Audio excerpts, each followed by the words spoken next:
Hello, everyone, and welcome to the 15th IESF World Esports Championship for the Americas Qualifiers. My name is Cloud. Together with my buddy here, Falba, we'll be bringing you the story of today. How are you, Falba? Really good. It's an honor for me to be sharing with you, Sir Cloud, this broadcast, and an honor also to be being part of the PUBG Mobile Americas qualifier. Really, there are three spots for this mobile competition that it's kind of interesting, right? This year, IESF will have two mobile events with PUBG and Mobile Legends by Bang, which already happened. So this is very cool for the esports community to having together, right? The computer games with the mobile games, which are the future. So I think that any of the 10 teams that will be competing today really want to get one of those three spots we have for Romania. Yes, it's Romania, and it's gonna happen in about September, if I'm not mistaken. So we'll be looking Yeah, at the forward end to of that August. event.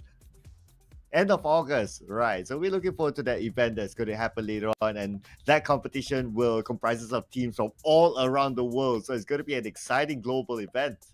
Yeah. Yeah, there will be $80,000 in prize pool to be shared. Also, $500,000, including all the events.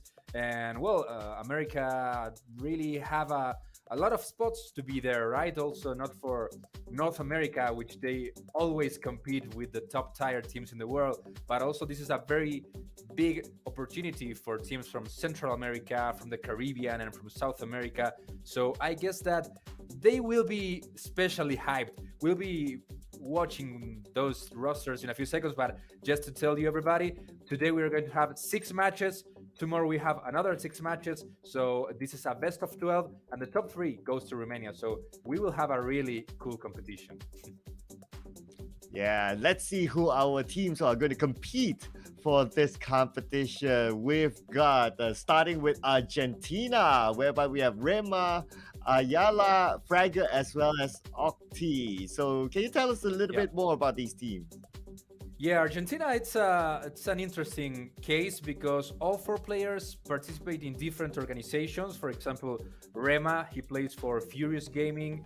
Ayala, he plays for Loops Esports.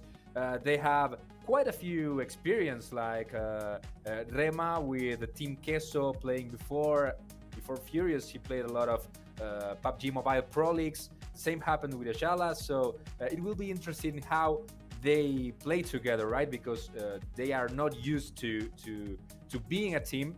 So this might be the only complication. But beside of that, I think Argentina is one of the candidates.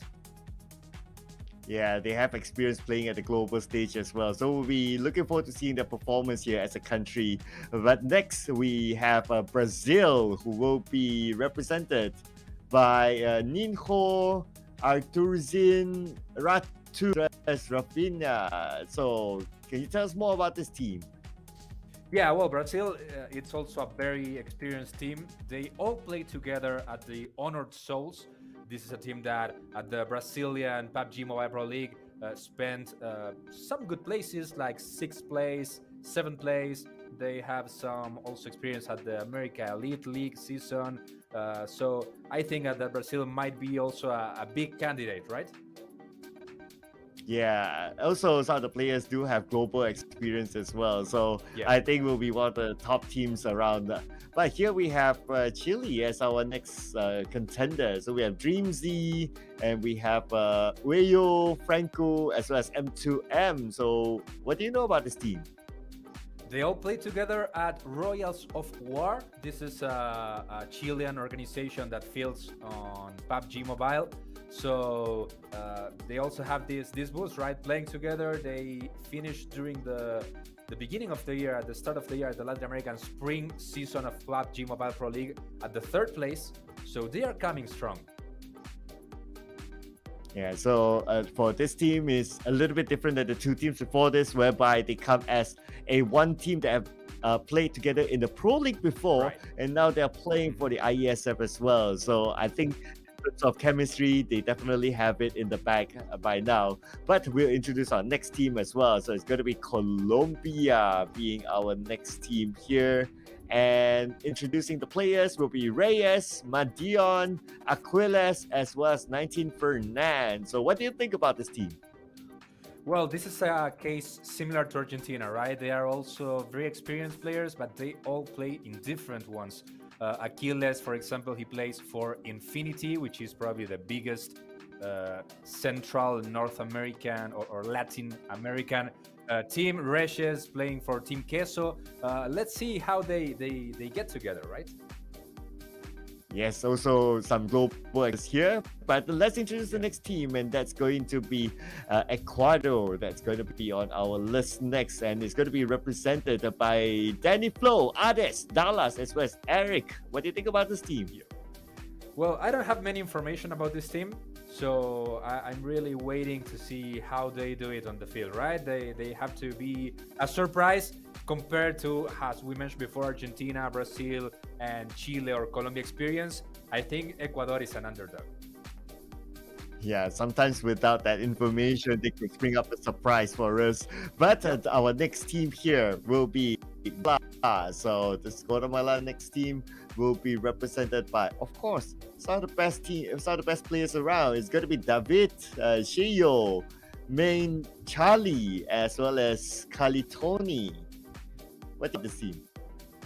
Well, it's also a case similar to Ecuador. At least for me, I'm more used to follow the South American scene, and the Central American is kind of unknown. They are all here for, as I mentioned before, like a one-time opportunity in their life, and they really have to show their best. Yeah, again, another wildcard team who could bring surprises for us. We have Honduras represented by Brian McDermott, and we have Targaryen and Stark Killer. What do you think about Honduras here? Everyone comes from Twilight Gaming. Together. Yeah, a Twilight Gaming organization, but I couldn't find much information from this team before. So as I told you, the Central American teams, they don't have this ecosystem, this competitive ecosystem, right? So Honduras, Guatemala, and maybe Panama as well, they will have to fight hard. Yeah, so Panama is represented by Hunters, LG Sus, we have PMA Carlos, as well as Winter. So what do you know about Panama? Well, just a few information from this team. I think that also considering that they probably know together, and I will be very focused on what the chat says. I hope to have a lot of people from Central America passing for them. Yes. Yeah, so you guys in the chat do leave us information as well, because we'd like to know them more. And we have Dominican Republic represented by Leg Spurlata, Papisao, as well as Inactive. Hopefully I didn't butcher any of these teams, but what do you think about this team? They have to give us a surprise. They have, I hope that they fight as hard as their nicknames, right? So they have some probably experience, but they also have, for example, a curious case. They have a substitute, which is a woman, one of the few ones that are playing this PUBG qualifier in Americas. Oh, good to know. Very, very inclusive of them. And our final team is going to be Suriname. So we have us, we have Tast, we have Mello, as well as Pinda Boy, who will be representing the country. So what do you think about this? Well, they all play together at Max Split Esports, so they may use this as a benefit to opposite the candidates. But I think that considering their experience and all their CV at the PUBG Mobile history, I think that South American teams focused on Argentina, Brazil, and Chile, they might be considered the candidates, right? All right. So your favorites right now is those three countries, right? I guess. But then again, of course, you also know them some other countries from the yeah. Oh, you also know them from the Global League as well, right? Yeah. Yeah, that's what you mentioned. I think that's also a big plus. Yeah, I totally agree with that. I think being in the Global League definitely brings experience for these some of these teams. But then again, they are broken apart So they have to play in individual just because of the nationality for some of the teams. For example, like Right. Argentina. So like you have a mix of people from Loops, you have a mix of people from Team Jaguar, Furious Gaming, and also Necro Esports. So it will be interesting to see if the chemistry will work out for them. Yeah. How do you think, as a PUBG Mobile specialist, Sir Cloud, that that lack may interfere for maybe underdogs? Yeah, so I have seen pros and cons of this, and I think that in PUBG Mobile, a lot of it really depends on the in-game leader for the IGL, and if he's able to give the right calls for his teammates, and if the teammates are able to sync with his right calls as well. And there will be certain occasions whereby the in-game leader is not able to give out calls for every single one, and that means that every single one will need to be independent enough to do their own thing in case they don't get the right calls from the in-game leader. So then that's the question of like whether they can have the right chemistry together in executing certain styles. Right. Yeah. Well, as I told you before, I think that for the Central American teams, such as Panama, República Dominicana, Suriname, as well as Honduras and Guatemala, they don't have that much experience, and I think that this is one shot in their life. So I expect them to give their best. I expect them to try to have a surprise. I think it will depend also if they are encouraged enough, right, to go and heads up with these candidate teams, with these more experienced teams, or if maybe they will try to loot more, wait till the end of the last phase to try to survive. So I want to see what kind of strategy they pick.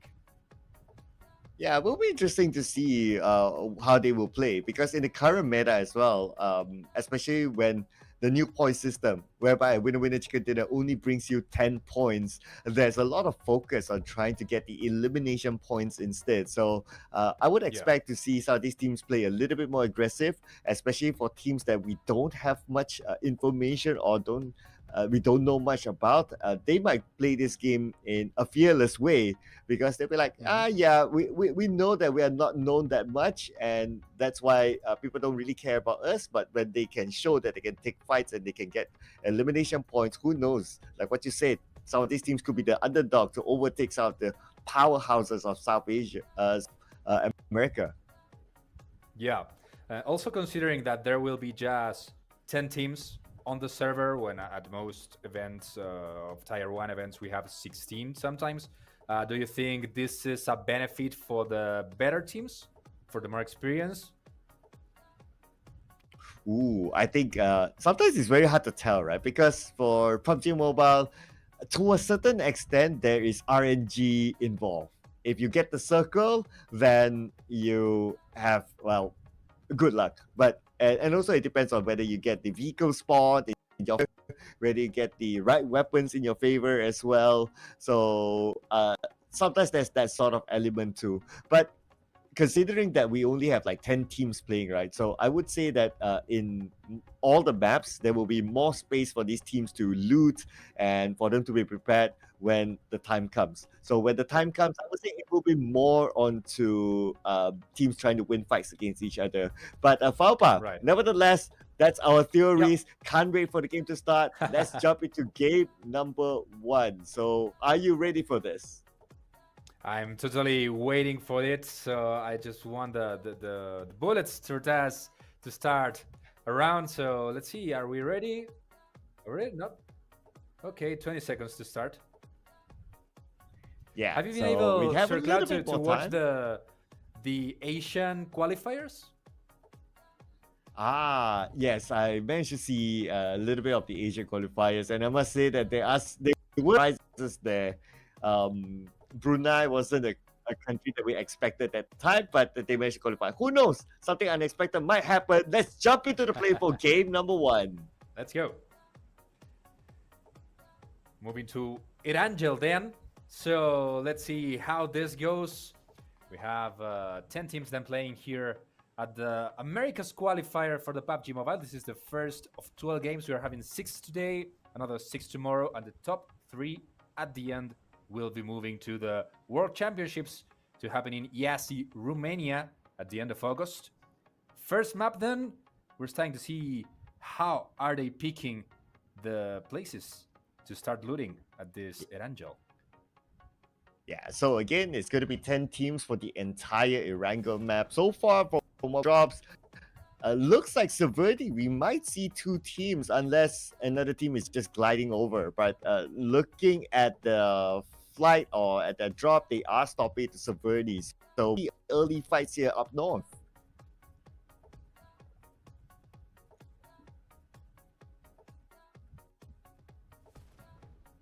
Well, Argentina also starting to move around.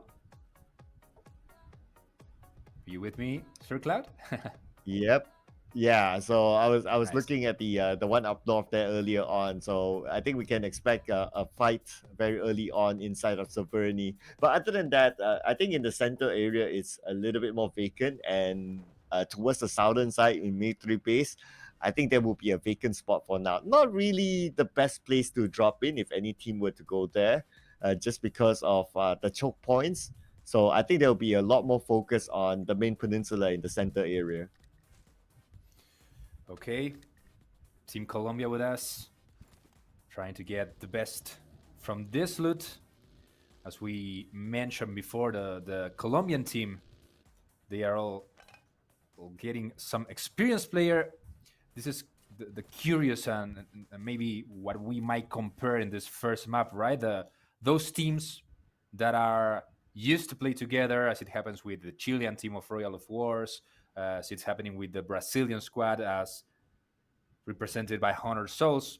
Colombia and Argentina may be other 2 teams that are very experienced, but with all 4 players being part of different squads usually. And that will come to question of chemistry. But you just talked about experience, and looks like one of the players knocked down from afar. Not too sure where his teammates are at and if they can pick him up. Yep. A hard position for him to be recovered. And Suriname, right? One of those underdogs, but trying to give us a surprise. Remember that Suriname is not that unknown. These guys are playing for Max Split Esports.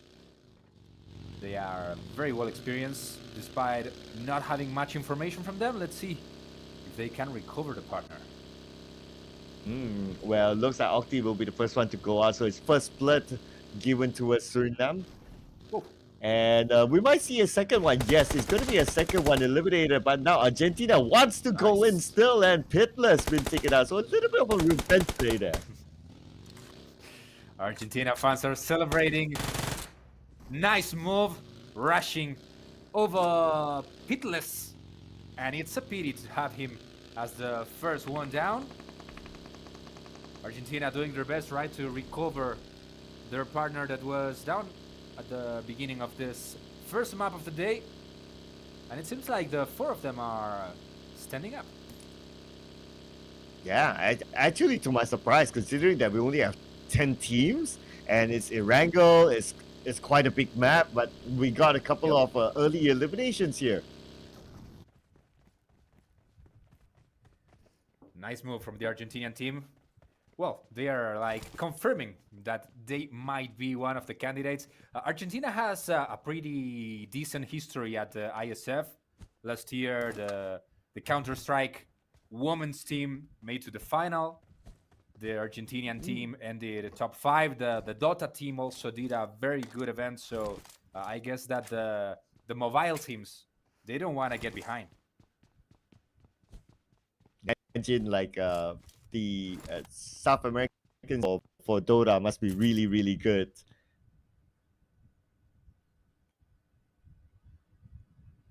And looking away at Brazil right now, looks like they're still quite spread out though. And Brazil, we did talk about them being one of the teams with a lot of experience as well. We got Federal in the lineup. He has played at the global stage too. And look at the circle, it's going to be an okay circle. It's going to be centered around Gatka, so I can expect a lot of teams would have their own spots to be able to park themselves within the circle. So no big choke points so far from what we can see with this kind of circle. Okay, well, I'm having some information about the Max Split team from Suriname. They are competing at this moment at the PUBG Mobile Club Open, which is like a second division for the Latin American PUBG Mobile League. Well, they have this last season not so good season. They ended 11 from the 16 teams playing. But well, as we can consider, and as they already heads up, like they faced the Argentinian squad in the first seconds of this map, they are here to win. Yeah, with the first blood in hand, I think they put up a set that hey, even though we are a PMCO team, but that doesn't matter. At the end of the day, we are here to really compete for our nation, and sometimes that gives them a little bit more motivation if they start to think that hey, this is for the nation. It's not only for us. We are bringing our national flag on Kenya, so they want to make the top 3 to get into that. We're heading Panama team. No, this is the Dominican Republic team as we are heading like the next phase of this first map. Papi Sour, in our point of view, this Dominican team that wants to be one of those Central American surprises. And let's see how it goes. Do you like the loot Papi Sour is having? Yeah, I think so far with the DP and the UMP, I think UMP right now is starting to be in the PUBG Mobile meta. The DBS is still a very, very top pick, and we did see one of the eliminations earlier on using a DBS. Same with the current meta. M4 is always the weapon of choice. It's a classic weapon of choice. DBS has been on the rise, and I would say after DBS, it would be the UMP. So for him to hold a UMP, that's great. Coupled with the DP has a lot of bullets. It's just that the reloading time is a little bit long. But I would say that balance it out with the UMP. That should be a good choice for now. But I'm sure he would want to hold a DBS at some point, especially when it comes to the later stage of the game. A DBS would be great for close quarters combat. Let's see how they do it. I think that this first map will be a good information, right? To see where we're standing, what is the level of the teams. We have some players to discover. Panama is one of those teams. We want to know more about them.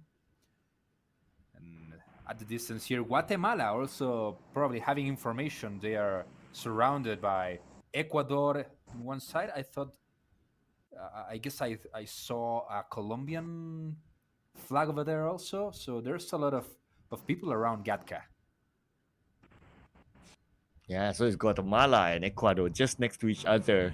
And Gaca, no surprises, it is the center point, and all of these teams will want to give attention towards the areas of Gaca. And in there's a lot of good space to be in.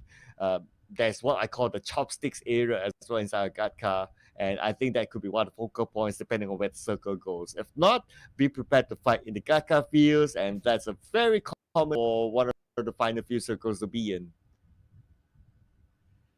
It's nice to see some bullets after those first minutes of this Erangel. I don't know if our observers can give us some view of the whole map, because this is starting to close. Yeah, a lot of teams rotating at this moment. And as the Sir Cloud says, like Gatka, it's seemed to be a strategic point at this moment. Look at the Chilean team. Yeah, what I really like about the current circle is that we had the Gaca Mountain, and this is where Chile is currently at. Gaca Mountain, one of the favorite spots. Being up there, you're able to see rotations from other teams. You're able to take those long range shots. And if circle does go there at the end, well, Chile has the best advantage because they're already at the top of the mountain. Nice. They already have Ecuador moving from the top.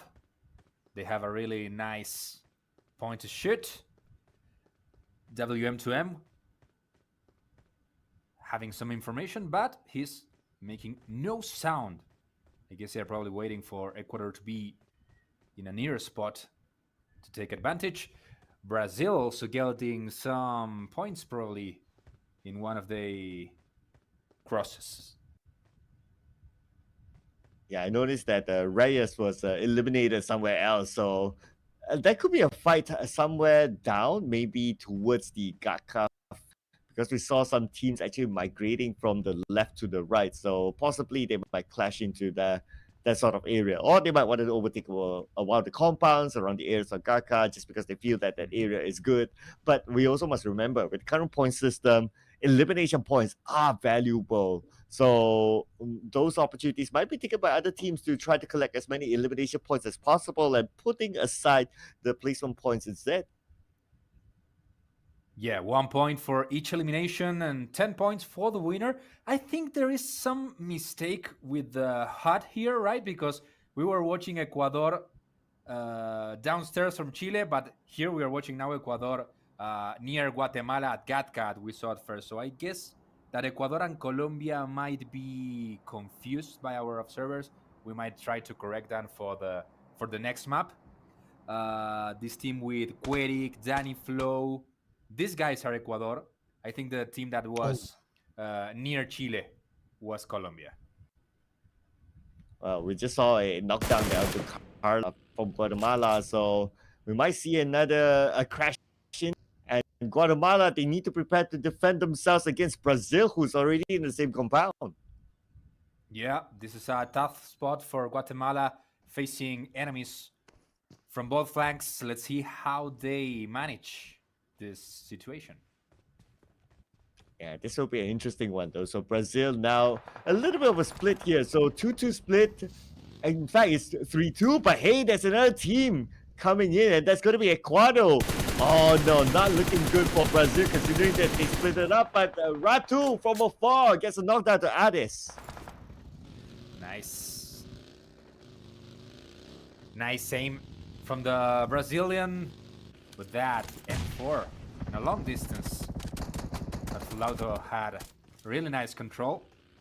Here we have Braninho and Tony. This rush from Brazil to Ecuador. But Dallas is the one who keeps his position, knocking out and yeah, he just eliminated Rush Boy. Braninho taking some for his side. Brazil and trying to get his second point. One team will prevail here. We might have our first team elimination, and it is Ecuador eliminated by Brazil despite they lost one of their guys. Well, that's why you want a DBS in it just shows why a DBS is good, especially when it comes to close quarters combat encounter. So opportunity was taken by them. So far, Brazil got themselves 5 elimination points. So that is basically half a chicken dinner. Nice, nice. Well, they are taking a big advantage from this rush. They did a great job. I think that getting 5 eliminations and 1 lost might be a good deal for them, right? Yeah, I think it's definitely worth it. And it was really smart of them to refocus back onto the Ecuador rush as well. So that was a good move there. Because they were focusing on one compound at first until they were rushing, but they were split at the time. But they managed to refocus back, rush together, defended the compound, and it was great. And on top of that, they are rewarded as well with an airdrop that dropped onto their compound. Yeah. They have the information also about the Guatemalan position right at the center of the map at this moment. But, well, they will have to manage very well this thing of being now with a 1 player less. Suriname finally taking some revenge from that first down against Argentina. They knocked 2 players. Let's see if they can finish that situation. Argentina finally not having a good start of this first map. And Suriname, as you mentioned before, this team from the open division, they wanna be the surprise. Yeah, but Panama now looks like they are only having 2 players in this round. Not getting much back yet, but another fight is happening. You do see that Fragger has been knocked down, so he might be taken out really, really soon. And at the same time, looks like Argentina is taking this fight. Not a good rotation from the Chilean team right in the middle of the Argentina that were escaping from Suriname, but they are both getting some downs. Argentina might get another point here. Franco coming to rescue their partners. 2 killings down. Also an Argentinian player lost. Another knockdown. I guess it's Rama moving around this house with Franco, who can get some here for himself. Okay, here we go. Cross. Rema. He gets the kill and the knockdown over Franco. And That was only super this guy. duper close. Woo. Yeah, that was really, really close. I mean, he only had like what, 20% health at some point, and he won the Incredible. gunfight. So that was really, really close there. So Argentina still survives and lived to tell the tale another day. Nice move from Rema. He can get his partner back. Argentina with 2 players alive with 5 kills for their countdown. Great movement from this guy. Rema, he's a furious gaming player. We're talking about Federico Manuel Mendoza, formerly a Team Queso player, so he's very experienced, not only for the region, but also internationally. So let's see how they can manage. But at the moment, well, Brazil and Argentina showing that they might be candidates here, but they also losing some players facing the last phases of the map. We're having 7 teams remaining. Yeah, considering that we only have 10 teams, but it's running quite fast as well. I mean, we can see some aggression quite early on, and that resulted in a couple of teams got eliminated. And not only teams, but individual players as well. We now only have 20 players left on the battlefield. Yep. The match is getting close. I guess. Oh, I know we already lost Ecuador. I'm not so sure about the other 2 teams that have been eliminated. Maybe you have that information. Well, I guess we'll reconcile that later on because we still got a good number of teams here at this point. As still, I think they should be the leaderboard right now with those 5 elimination points, despite them having 3 players. But we've seen it time and time again that with 3 we're able to get the chicken dinner. Well, we're just moving on from the stage 4 to stage 5 at this moment. 50 seconds to restrict. Let's see how it's moving on, if we can do it with a full map. I see that Gatka is still in the center. But, well, Argentinian survivors moving on. The 3 Surinamese players moving also quite close to Colombia. So we're probably going to have a fight around there.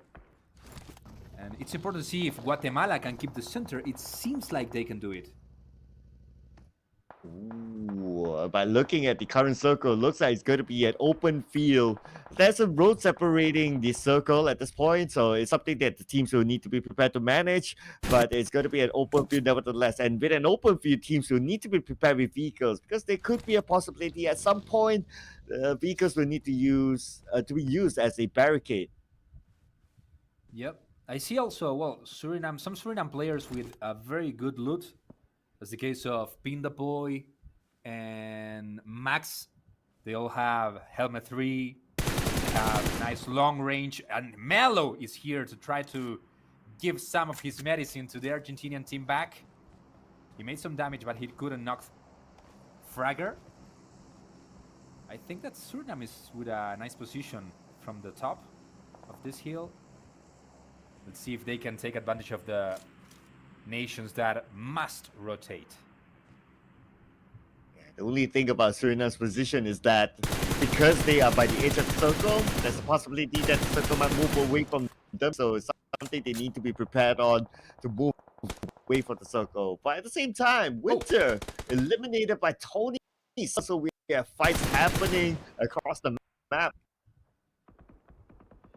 Yep, some downs for Panama. Also for the Dominican Republic, it seems. Here, from range, Suriname is trying to impose their position in the map. Brazil also trying to survive here. They didn't get more kills after that rush over the Ecuadorian team with 3 players, but well positioned inside the houses near Gatka. They are probably waiting to see if from the center of this stage 5, they can dominate this first map of the Americas qualifier for the IESF World Championships.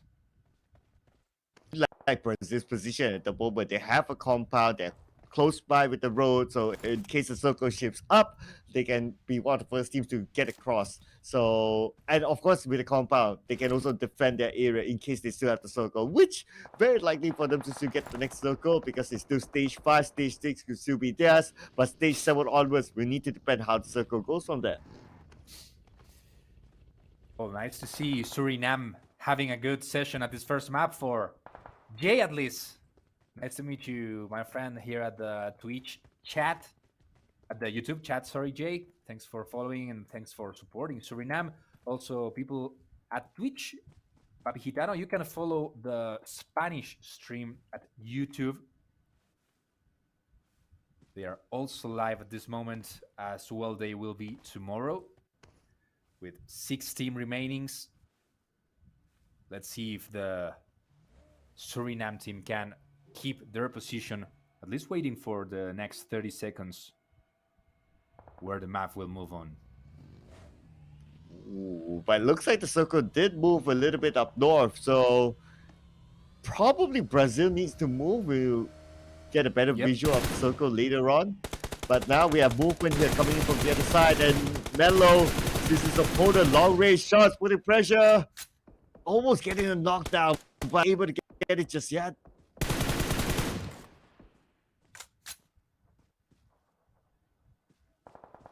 Colombia using those smokes to keep their position, to survive. Really uncomfortable rotation at this moment for them, with just 2 players remaining.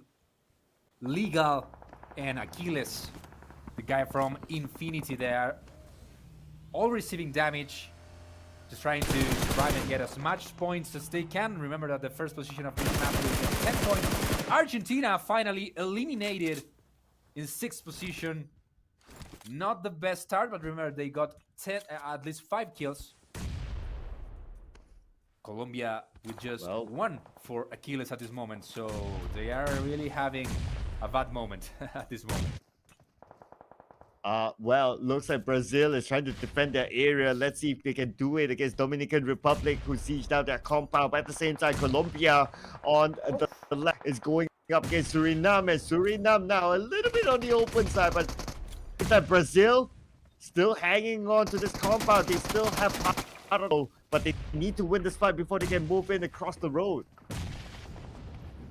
Hi, Arthur Sin is getting on fire, but not because of getting kills. He received a Molotov that really hurting them. A lot of detos, a lot of frag grenades now appearing on the scene at this last stage. See how they can do it. Arthur Sin trying to help. Brazil also at the moment with a good position, but really close to the border.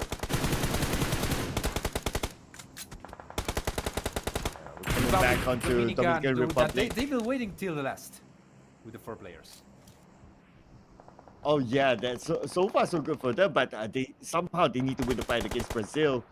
Yep. So right now Brazil playing as having this compound, still trying to defend it. They still have part of the circle though. But I'm not sure if they want to wait to stage 7, because if by stage 7, it's likely they will not have the circle anymore. But they're going up against 4 from Dominican Republic, who has the manpower advantage against them. There must be a fight here between the Dominicans and Brazil. 4 against 3, but inactive is the first one going down. Brazilian tries to get this because they can't recover their partner. Legend going to the heads up directly, but losing also against Rafinha. Rafinha getting the kill. Dominican Republic losing this heads up with Brazil. Another kill for Braninho. Brazil is really strong with 9 kills here. Yeah, already 9, but they only have 1 player left, and Rafinha needs to cross the road. But right now, we can see the road is kind of secured on the other side. It's being held down by Guatemala. Guatemala still maintaining a full squad. But at the same time, on the left side, we do have Suriname. So it's going to be Suriname, Brazil, and Guatemala for the first chicken dinner of this tournament. Well, Brazil with a lot of kills. They look really strong at this first map. They might win it even without finishing in the first position. Oh, and Rafinha with another frag grenade. Really accurate. Knocking David. Guatemala loses the first player. Will they be able to pick him up? I guess no. But Down. But what is going to be big is that because of that nade, Brazil exposed his position and he got eliminated after that. But anyway, they got themselves 9 elimination points, so it's not going to be a big deal. Now it's going to be the fight between Guatemala as well as Suriname, the two teams that, well, we felt as a little bit wild card for us, but they're showing their stuff right now, and it's going to be a 3 versus 4 fight. I guess it is a 3v3. That guy from Guatemala died because of that frag grenade. Brazil got a last point before losing. That was really cool. 6 kills for Suriname, 5 kills at the moment for Guatemala. So a lot of points extra for the winner. Yeah, both teams within the circle at this point. They're trying to find more information, trying to get as well on exactly where they are. But we movement here coming from Suriname. They're getting closer and closer to their opponent. They have the high guy advantage. Shots fired up. I pinned that boy. And it's going to be Carlos being knocked down. Oh, keep hurting, keep hurting. Carlos, really hard to pick him up. Suriname trying to move forward. A decent spot anyway for Guatemala. But Max is getting another kill finally. Carlos cannot be rescued. Chejo winning the heads up and getting the kill also over Max. Now we have a 2v3. Let's see how... I like that position for a frag grenade. Oh, but the frag grenade took down Tony. He isn't happy about that. So it looks like Suriname, they have the advantage right now. They just need to take down Cheo and claim the first chicken dinner of this tournament. Right now, they secured that elimination point onto Tony, so it's down to Cheo. 1v2 unless Cheo can pull off a clutch here. Cheo in a really hard situation. Let's see how they can face it. He's already in the radar for the guys. Jonathan Guillén is Cheo, and he cannot survive. Suriname gets the win. I thought these guys were the underdogs. They got one of the first men's down in that clash with Argentina at the beginning, but they finally survived. Did you expect this? Yeah. I mean, like what you mentioned, they are a PMCO team, but they're showing the gameplay just like they're a world-class team. So great job here, Suriname, for securing the first chicken dinner. So Nice. that's definitely 10 placement points in the bag, but we'll need to rate the scores later on just to know exactly how many elimination points that they got to total up the placement points. Unexpected for me, like when they lost Pitless in that first clash with the Argentinian team. I thought this was going to be really hard for Suriname. They did a very good rotation. They got some benefits from some of the stages and the map close, but I think they managed really well to survive. They even get some kills, and well, despite they were facing Guatemala in a 3v3, they almost got it, all the kills without losing one of their players. So that was a really good definition for them. Yeah, and you did mention at some point during the cast that you like Suriname's position as well, and you really called it out. Like with the position that they had a little bit of elevation, and they eliminated the team that was closest to them, giving them a good position away from all the other teams. And it was kind of busy fighting against Dominican Republic. They just took advantage of the entire situation by eliminating the last member from Brazil. Yep. Yeah, I think they did a really good job. They had also a really good loot, as I mentioned at that point, right? They had most of them had helmet level 3 and vest level 3, also with good rifles for the long distance. And Melo did a really good job. Despite they didn't got many kills, I think they dominated from there. And well, really, I have to congratulate them. Yeah, for now, Suriname, a great, but they need consistent because we got 11 more rounds to go. So anything can still happen. Anyone can still catch up to them. We will be looking for our top 3 teams who will qualify to Romania later this year. So Suriname, so far so good for them, but they need to keep it up then. But anyway, we are going to look at the highlights for round number 1. So an interesting start here whereby Argentina got one of the early eliminations in this round. Yeah, they lost one of the first players in the match, but look at this movement from Fragger. He did a really good job rushing over Suriname. There is where they lost Pitless. So really good movement from the Argentinian team. They even managed to almost eliminate Chile. That was an early clash that Argentina got some points, and they also eliminated one of the candidates. But as we were looking at the rosters at the beginning, did you saw that Guatemala and Suriname got the first and second place of this first map? Some of those teams from Central America that we have few information and we were considering as underdogs. They really found a good strategy. Well, Guatemala, during most of the map, they occupied the center of the map, right? Starting in Gatka, dominating that zone. So they really took a very good advantage of that strategy to finally getting the heads up. Yeah, not gonna lie, I do like an underdog story. So for me to see teams Suriname, like Guatemala actually getting first and second, I think this is great. A good story to but of course, it doesn't matter how you start. It matters how you end, especially at the last game, at game number 12 tomorrow, ladies and gentlemen. So that will be the key thing, whether they will qualify onto the next stage of this tournament. But also for Brazil, I noticed that they are a team that has power as well, and they managed to gather at least 9 eliminations from this round. Yeah, that's what we could saw during this map from the more experienced teams, right? At the Tier 1 scene, at the global competitions. I'm talking about Argentina and Brazil specifically. Brazil did a very good job. They got a lot of kills. Even in situations they were not the favorite. Like in that rush against Ecuador, they almost eliminated the 4 players, just losing 1. Even at the last death of the last Brazilian player, he could get a kill with a frag grenade before dying. So they did a perfect job despite losing the possibility to get the chicken. Yeah, he still managed to get one going out. So yeah, another extra point for them.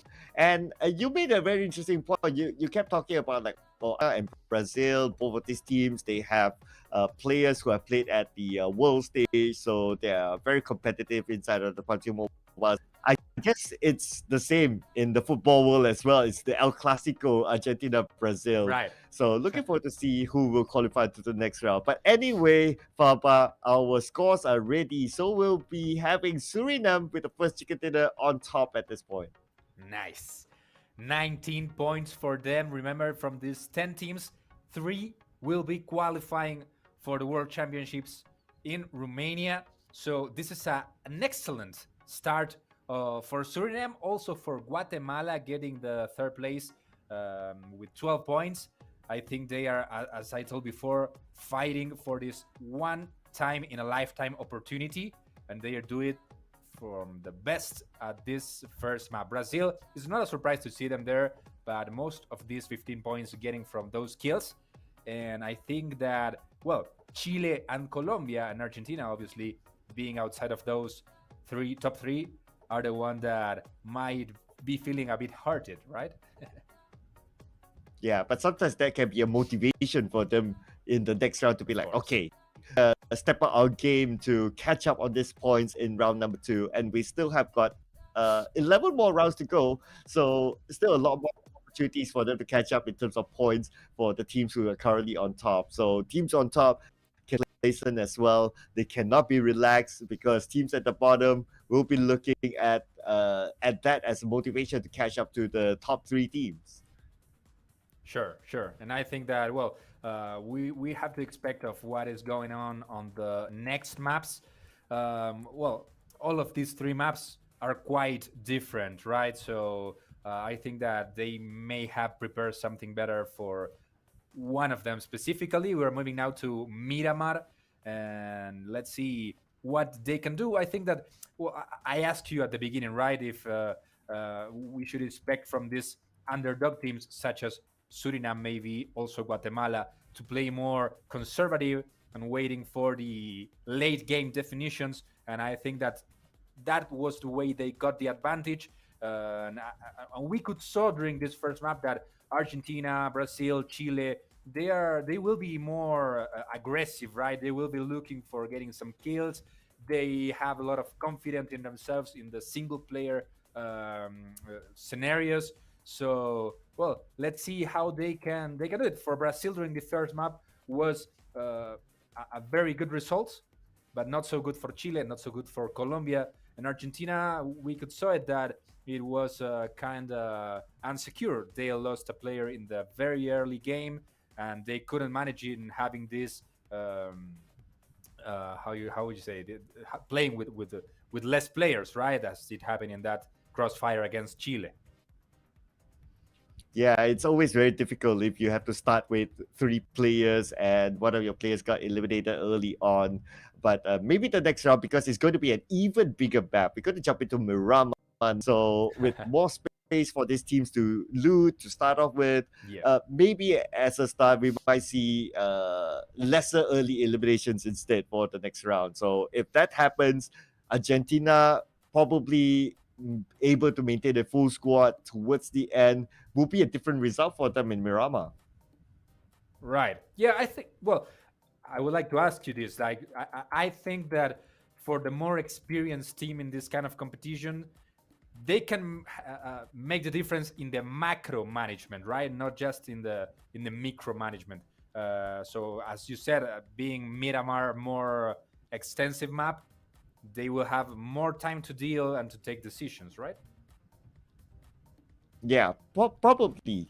So we expect that, like, especially like with experienced team and they have experience playing in the world stage as well, they would have more time to coordinate themselves from a macro perspective. Right. And when it comes to the later stages of the game, when the circle is smaller, when they still have a full squad, that's where we'll see the best of a team with a lot of experience. And especially if they get the weapon of choice. And we did see the Right. DPS that's currently in meta. How is it being used in the close quarters combat? Brazil used it really well to defend their compound against at least two or three teams at some point. So that's how they gathered the amount of eliminations that they got from the previous round. So we can expect that coming up from a team like Argentina, who has a lot of experience playing with a at the world stage as well. So I think PS will be one of the main weapons that Argentina will use as long as they can maintain a full squad when we reach like phase 5, 6, or even 7 in the Miramar map later on. Well, let's see what happens with that. I really enjoyed this first map.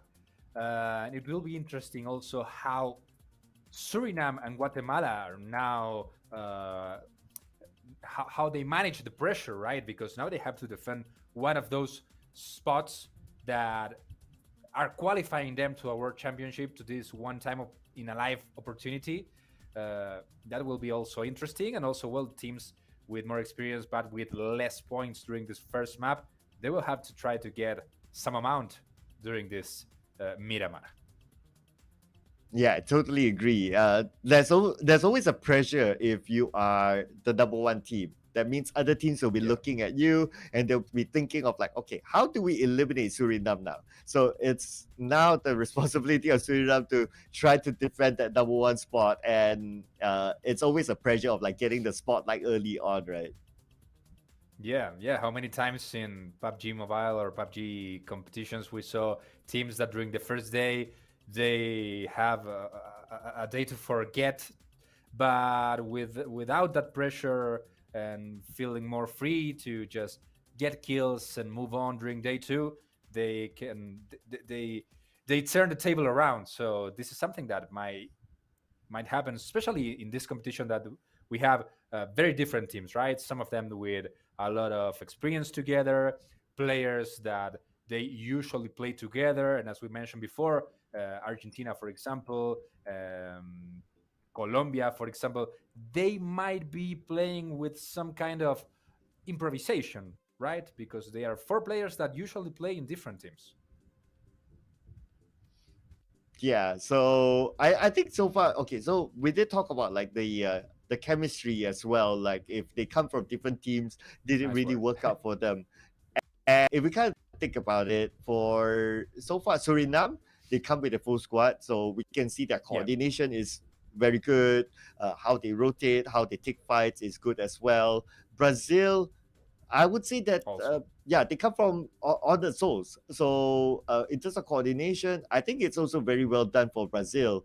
Yeah. Argentina actually not too bad. It's only that the starting was a little bit unfortunate that they had to lose one, but I can see the potential, assuming that they Mhm. can survive as a four towards the end, despite them being coming from multiple teams. I think they still have the potential as well. Maybe it's also because of their experience of being played in the professional league too. Yeah, I agree. I agree. You said the word that is the perfect definition. It's about chemistry, and I think that Brazil, Suriname show that and impose it also, right? They have a lot of chemistry. They always play together. They are very used to work as a team, and they made the difference in that kind of way. I think that, as I told before, we might see a better Argentinian team as long as we move through. We might see a better Colombia team in each map. So it's time to make that changes to get that chemistry through these 2 days, right? Yeah, so sometimes round one is well. I think some or all of us gamers we always call it. Oh, round one. If it didn't work out, it's a warm up match. So Right. getting to know how the other teams play, getting to know of this tournament, and readjust themselves for round two onwards. So I think we will see some of these teams really stepping it up for round number two, especially for the fact that some of these teams didn't perform in round number one and taking it as a warm-up match, and round number two might come out with a different result. So again, coming back to teams that are currently on top, like Suriname, like Mhm. Guatemala, they cannot be complacent. They need to be prepared for teams who have the time to relook at how the other teams play, and they will readjust when it comes to the next map inside of Miramar. Yeah, I'm pretty sure that, as you said, like for example, Guatemala or Ecuador or Dominican Republic, teams that uh, we don't have many information. I guess that players or coaches also don't have that information of how they play, who they are. So I guess that for Suriname or for Guatemala, who did so good in this first Erangel, they have some kind of advantage because they can study how Argentina manages on these maps, how True. Brazil moves around. So it is good for them if they can use that information. Yeah, I think that's a really good point as well. Like for Brazil, Argentina, and some of these other teams, like their players are famous and they have played in many top tier tournaments. So a lot of information. Yeah. If we know about it, that means all the other teams know about it as well. But let's see if they know more inside of this next map, which is going to be inside of Miramar, ladies and gentlemen. We'll jump straight into the map, into the dusty map of Miramar. So let's go. The 10 teams are on the plane now. Let's see how this goes. Remember, guys, we are having 12 matches. 6 are coming today. This is the second of day one, America's regional qualifier for the YASI 2023 IESF World Championship. This esports event that will be happening the end of August. Having also 2 mobile games as PUBG in this case, and Mobile Legends Bang Bang as the new games. This event that also includes CSGO, Dota, Tekken. So let's see how this second map goes. Suriname now with the pressure of being at the top of the table. And here we're following Panama with their 4 players getting together to start looting with 10 teams and 40 players. Well, 39 actually. It seems like we lost somebody at this second round, but the map is very big, and we will probably have some late action. Ooh, the flight path a little bit skewed towards the right, and we do see the circle down south as well, centered around Los Leones. So Los Leones is a big town and accommodate up to 2 teams or even 3 teams, the maximum that I've seen before.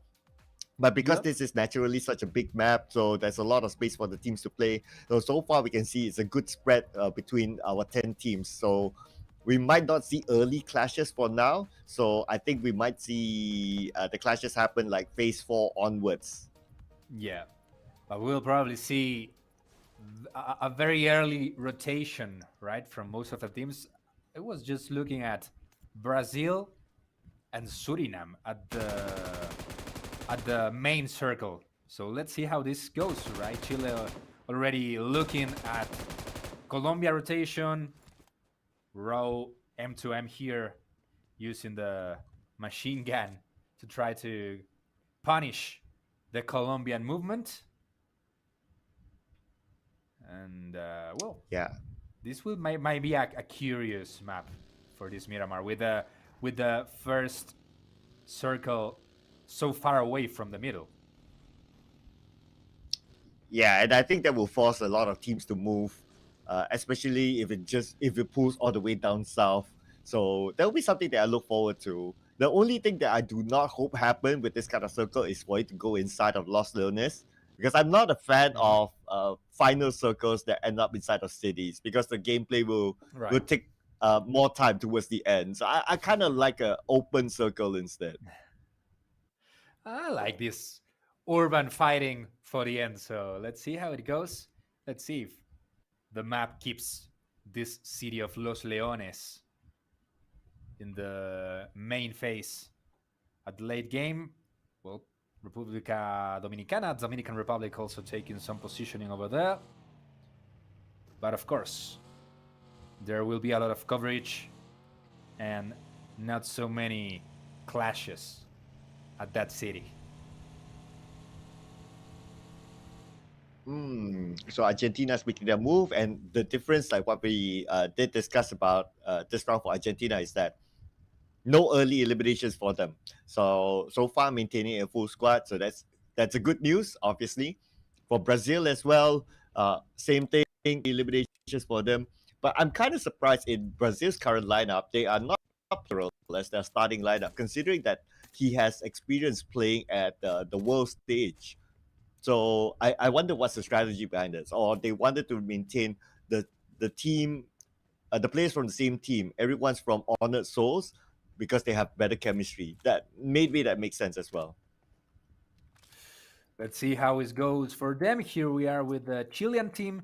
These guys that represent Royals of War. This is a team that was created in 2020, and they've been playing at the Pro League since the season 2 with some good results.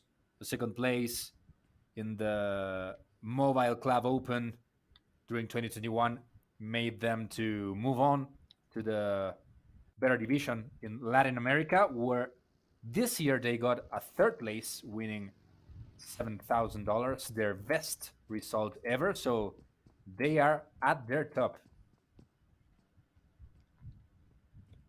It's nice to see like improvement stories right across. So I guess because of that warrants them to actually represent the country here, and hopefully get the chance to go to Romania in the next stage. So that this kind of story is also a good story to tell other teams that hey, they qualified themselves here through merit. So having that kind of stories, you got to be careful of this kind of team. And despite them maybe not being that really, really big team at the world stage, but because they have an improvement story, that's why they could carry that. They potentially could carry that surprise story into this qualifiers. Yeah, I think that we have to expect quite a bit from them. I think they also might be feeling that kind of pressure they might impose themselves, right? I guess that Chile expects to be one of the three teams qualifying to the World Cup, to the World Championship, and that first map at Erangel wasn't good for them. So I think they might feel that they need to do their best here in Miramar. Let's see how it goes for them. We still have a lot of time to move before stage two. And let's see how it goes for the Surinamese team, who won actually, who got the chicken and who got the first place in the table at the moment. You know what? The moment you mentioned the word World Cup, I immediately switched to football just because I'm looking Yeah. at teams like from Argentina and Brazil who are powerhouses inside of World Cup. And of course, congratulations to Argentina recently winning the World Cup. And Messi is just Nice. world class from there. Well, for Argentina, also a bonus that our players or Argentinian players can wear the Argentinian T-shirt in the game. Nice skin. Mm. Oh yes, I noticed that as well. So that's a nice one. Is that because of like a tribute to Argentina winning the World Cup, or is that always been there inside of the game? No, yeah, it's a new skin that happened thanks to the World Cup and thanks to Messi also. Yes, and definitely a nice tribute here. But let's see if Argentina can actually get away from Ecuador. Being hunted down right now, Danny Flo. Ooh, managed to get a knockdown onto Octi. So that's going to be first blood still given towards Ecuador. It was even before the World Cup in November, last November. Messi became available as a skin at PUBG Mobile. So the Argentinian T-shirt is there to be used for obviously Argentinian players. I don't think it was available in the Southeast Asia region. Like we know that there's an event, but I don't think the skin was available. So, yeah. Okay, maybe it was First just time for for me Americas. seeing the skin being used inside the game. Nice. Well, nice opportunity to enjoy the Argentinians that are trying to hurt Ecuador, and Fragger actually knocks down Danny Flo. But also there's a player. I don't know if there's a player. Yeah, there's a player down from Argentina. Argentina already lost one of them. So this is an early fight between Argentina and Ecuador trying to get the top of this hill. Rema can get the first point. He ended with Danny Flo's life. Let's see how they move on. Argentina is suffering a lot of early clashes. Yeah, same goes like round number one as well. They lost one player early on, and this time they lost Octi. Hopefully, they'll be able to recover from this.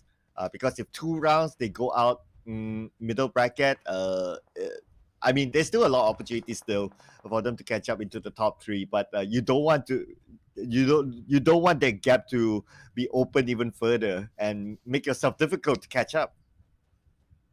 Let's see how this goes. Ecuador also rotating after that clash with Argentina, but they are going directly to Suriname position. Panama also moving around. All their 4 players are over the cars at the moment. Heading to Los Leones. I didn't see how this second stage closed, but it seems like the big city is still in game. Yeah, looks like Los Leones is still within the circle. So, I mean, not my kind of circle, not my. But if it is there, it is what it is at the end of the day. So, looking over at Los Leones, we can see that there are 2 individual players still within it. I mean, Los Leones is a big city, so if you have like 2 individual players, you can actually loot all you want there. Yeah, I think that we can have all the 37 players inside Los Leones, and we might hear no shooting. Yeah, just because of how big the city is and how many compounds there are inside the city. Yeah, I totally agree. You can fit all 37, it's going to be okay. Yeah, I must admit that I'm one of those guys that always goes somewhere around Los Leones in this map. Oh, okay. I'm the total opposite. I like to go at the edge. So I like to drop inside Well, Impala instead. I come from Counter-Strike, you know? Okay, just go in. Urban warfare, let's go, right? Right. Well, anyway, we see here long range warning shots from Dominican Republic, Italy. So I don't think there'll be big engagements here. It's just more of like just letting them know that they are here, so don't come any closer. And right below them is Suriname, the team who got a chicken dinner. But again, I don't expect big moves just yet. I think everyone's just waiting for the next circle to shift before deciding on what to do. Yeah, we could see there that the Panama, Suriname, they are all staying inside the city yet, but from the hills they have to cover because Chile and the Dominican Republic are around. Also Panama trying to get their best position. Pinda boy, that probably heard that someone is near. He's trying to get some information as well as hiding from those long shooting range. Brazil got a knock there. Let's see if they can confirm that kill. Just 2 players dead at this moment. Yeah, considering it's such a big map, right? And we kind of expected this that this round will be a little bit slower than the one before because of the size of the map. But Brazil, ooh, close one, almost getting a knockdown to Ninho. Immediately retreats and resets himself. Now his teammates are going in for the fight. We can see them going up against Dominican Republic. Yeah, Rato Boy also getting a knockdown there. Brazil already has 1 point, fighting to keep themselves in the top 3 of this event. Good movement, good coverage. They really play as a team. They had that experience. I think they are showing during these first 2 maps. They might be considered as the favorite team here. But let's see how it goes here. Ratu Boy with that frag grenade and also confirming 1 down for the Dominican team. And Argentina also receiving some hurt. Yeah, but no one's eliminated from Brazil, so that's okay. 2 elimination points now for Brazil. Looking good so far. They are still showing that they are a team that are able to collect the elimination points. And looking forward to see more action from them after this. But stage 3 circle will close very, very soon. And I wonder where will the circle go. It does look like Lost Learners is still within the circle. 10 seconds for some movement in the map. And here we are with the Panamanian team already with the 4 players alive. Not many clashes for them. Let's see where it goes. This stage 4. If we can get a full map from our observers, would be nice. There it goes. Well, most of the teams are still inside. Yeah, we got half of the circle that comprises of the Lost Learners City, but we only have like one team. Yeah, one team inside of it, and the rest of them don't believe that the circle will go to the city, so everyone else is outside, especially taking the high ground. And we all know high ground has a good advantage when it comes to this kind of map. So everyone's trying to take that spot as their favorite spot for now, and I think it's a great move here. So let's see if the circle moves away from the high ground, coming back into the city, or 100% into the high ground. That will be something interesting to watch. Let's see how it goes. The Brazilian team already with 2 kills, 2 points for them. Remember, 10 points for the winner of each map. Here we are now watching what happens with Ecuador. Danny Flo got 1 kill from Argentina before dying. So that's at least 1 point for them. Argentina already trying to get some points. But here we got a nice clash between Chile and Colombia. Franco with that frag. Let's see how it goes. Seems good. But just in time, that rotation with the car for Colombia. Yeah, but Also we got Chile Argentina moving as near well, the trying to border. get into the circle. And Argentina at the lower grounds. I need to fight up against Chile, who has the high ground advantage at this moment. But one of them went down. So now Chile is going to go in. They want to get more information. They want to get more points out of this. Fragger gets taken out by Legend. That's a point for the Dominicans. Not a good position for Argentina. Chile at left, Dominicans at the right. Really complicated this for Ayala and Rama. At the moment, they are trying to confrontate, not moving around. They have still more than 1 minute to move. They have the cars near. Let's see if they can find a way out there. Chile trying to get some points. They already got one. They're just waiting. Ayala and Rama moving on. Rama knocking Franco down. Ooh. Also getting Wigio and confirming that kill from Ayala. What a moment from Argentina. It's a 2v4. Exactly. I mean, Ayala with the DBS gameplay, he technically 1v2, then Rema is behind there to pick him up. So it's a worthwhile treatment. Only the two of them, but they made elimination points so far. They're within the circle, but they need to reset quickly because Dominica is behind them. That was ridiculous from Argentina. What a move.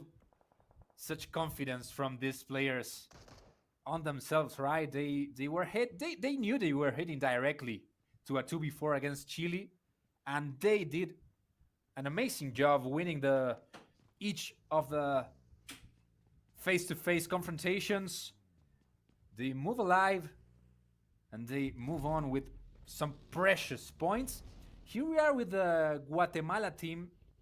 This is a team that came to the server with just 3 players, but with two of them still alive. Let's see how they can do it. This is not good. No good news for Guatemala. Yeah, hopefully they'll be able to make it back up because they got a second place finish before this and it was a good round for them. Yeah. Hopefully they'll be able to maintain the consistency despite playing with 3 players. But now looking over at Argentina, the circle, and the next move for Argentina is to get across onto the other side of the road. But they have a Dominican Republic to deal with as they try to get in. Now the smoke bridge will be created by Argentina. I wonder how they're going to get across. They don't even have a vehicle now. Yeah, this is really complicated for them. They know where the Dominicans are, but I think they don't have the information about the Colombians. Colombia is expecting to Argentina to move on and to get some points there. Brazil from the distance. Brazil is very well placed in the map, having the altitude, the long range, and the accuracy, of course. 3 kills for them at the moment. Controlling all around. Branino knows where Guatemala is, where Colombia is. This is a good situation for Brazil to get the first place in the table. That's what we expected. Argentina is finding it difficult to get across. Ayala got knocked down and they could be rushed in. They need to reset quickly. We can see that Dominican Republic is getting closer and closer to them, and they're starting to gatekeep Argentina for getting across. Yep, but both Colombia and the Dominicans have just 2 players as well as Argentina. Let's see if Rama can recover his partner. As I told you, they didn't know about Colombia, so they weren't expecting to receive bullets from that side. Ayala is finally recovered, so Argentina is still alive, but the next minutes will force them to move in some direction. Yeah, definitely. I can say pretty much for sure that the circle will move away from Argentina, so it's something they need to be prepared on. But it's not helping the fact that 2 teams are actually looking at Argentina. So, I don't know. It's not looking good for them. I don't know how they're going to get across. Maybe Brazil can come and rescue them. I don't guess Brazil will want to help Argentina. Reminds me of football. It's a Clásico. But anyway, Brazil's on the other side of the map. So I don't think the El Clásico will happen. No. It depends on what happens in the next 10 seconds, right? Yeah, well, let's see if they can overcome it. I mean, it's going to be a tall order for Argentina at least. Brazil is in a great position. They have a 360 view of everything, and they even have the next face of the circle. Someone has to move around here. Let's see how it goes. Panama, if they do it towards Brazil, I guess they know where Arthur Sin, Nino, and friends are standing. That's why Valdez is trying to surround them. Some bullets over Rafinha, and he's knocked down. Nice shot from the Panama team. Though Rafinha will be recovered. That was a good one. Well, because of that knockdown, that opens up space to Panama to actually rush in. And we can see them climbing up the high grounds, but we have a rig from Ecuador from the other side, putting a little bit of a pressure towards Panama. That gives Ratu Boy the time to actually pick up Rafinha. Oh, Achilles from Colombia also ended with Argentina. Hope both Argentinian survivors are down. 9th place in this map for Argentina. That means 0 points. Remember, 10 and 9 are getting 0 points. 8 and 7 are getting 1 point. Then we move on till the 10 points for the chicken winner. And also Ecuador losing one of those guys. Panama moving on over Brazil, and Barros knockdowns one of the Brazilian players, Boy. Hard speak down. Barros must move forward. Panama looking confident on this rush. Yeah, second time knockdown, finally eliminated. That's going to be Boy. Now Brazil down to the last man and immediately gets away, trying to hang on for placement points instead. At the same time, we can see that Panama has control of the compound. Panama has control of the high ground as well. Smoke being prepared to defend this. Well, this is interesting because as well as Panama is rushing Brazil, they are receiving shots from all around. Carlos was hit by a Colombian player. Suriname, like they are facing to survive, it seems. They are not going to clashes, they are not rushing, they are just moving, trying to control the map, getting some good positions, but they may get the back of Brazil. Arthur Sin and Nino are totally surrounded. Let's see how they can survive there. Despite they were on the top of the map at the beginning, now they are not in a very comfortable situation. They are in open terrain. Yeah, we can see that it's quite open for them, and plus they need to climb up the hill. But so far, somehow still have these 2 players still alive. And because they retreat back into the center, look at all the teams around them. Technically, all the teams need to fight with each other before going towards Brazil. So this becomes an advantage for Brazil. Yeah, that was the problem, the matter that Panama faced when they rushed over Brazil, right? They were moving on, but also found out there were a lot of teams around them. But still, they got their 4 players alive. Barros got 1 kill. And Brazil still has the circle. My goodness. I mean, the retreat back paid off really, really well for Brazil. And they still have the high ground advantage towards them. Now, all these teams around, they'll need to fight each other, including Suriname. Suriname still on the outside of the circle, despite having a full squad. Let's see how this goes. Also here, Guatemala and Honduras facing each other. Guatemala getting 2 kills over the Twilight players. Honduras is not having a good day at the moment. They almost got no points. In Erangel also losing in the 8th place in this Miramar, just 1 point. And I guess that no kills for them. We will see at the end of the map how it goes in that matter. Also, Panama controlling the center of the map, and a lot of teams must rotate in this stage 7. Well, I kind of expected that Ade says adios because there's nowhere for him to go. So he did give himself to the blue. Now, Brazil's position, they need to prepare to defend this. And Suriname is the closest right now. Sapadino on the side of Suriname gave away his position. But Suriname doesn't have visual onto Brazil just yet. Lot of damage for Pindaboy with those frag grenades from the Brazilian side. But a Nino trying to survive. Dominican Republic also with some explosions near them. Let's see how it goes for David here. Guatemala already with 4 kills after that clash with Honduras. And the Colombian team seems to be trapped there. And so far, so good for them. Same goes for Suriname as well because they still maintain a full squad. They're currently in the circle. At the same time, we can see that Panama is trying to sneak up onto Colombia. That's just right below them. Vados at the forefront has no utilities, no throwables here, but he has a Scar L in hand. So as long as he can get a good visual, he can probably get those long-range knocks. Really few coverage for the Suriname players. They're just hiding beside some stones, some grass, some cars.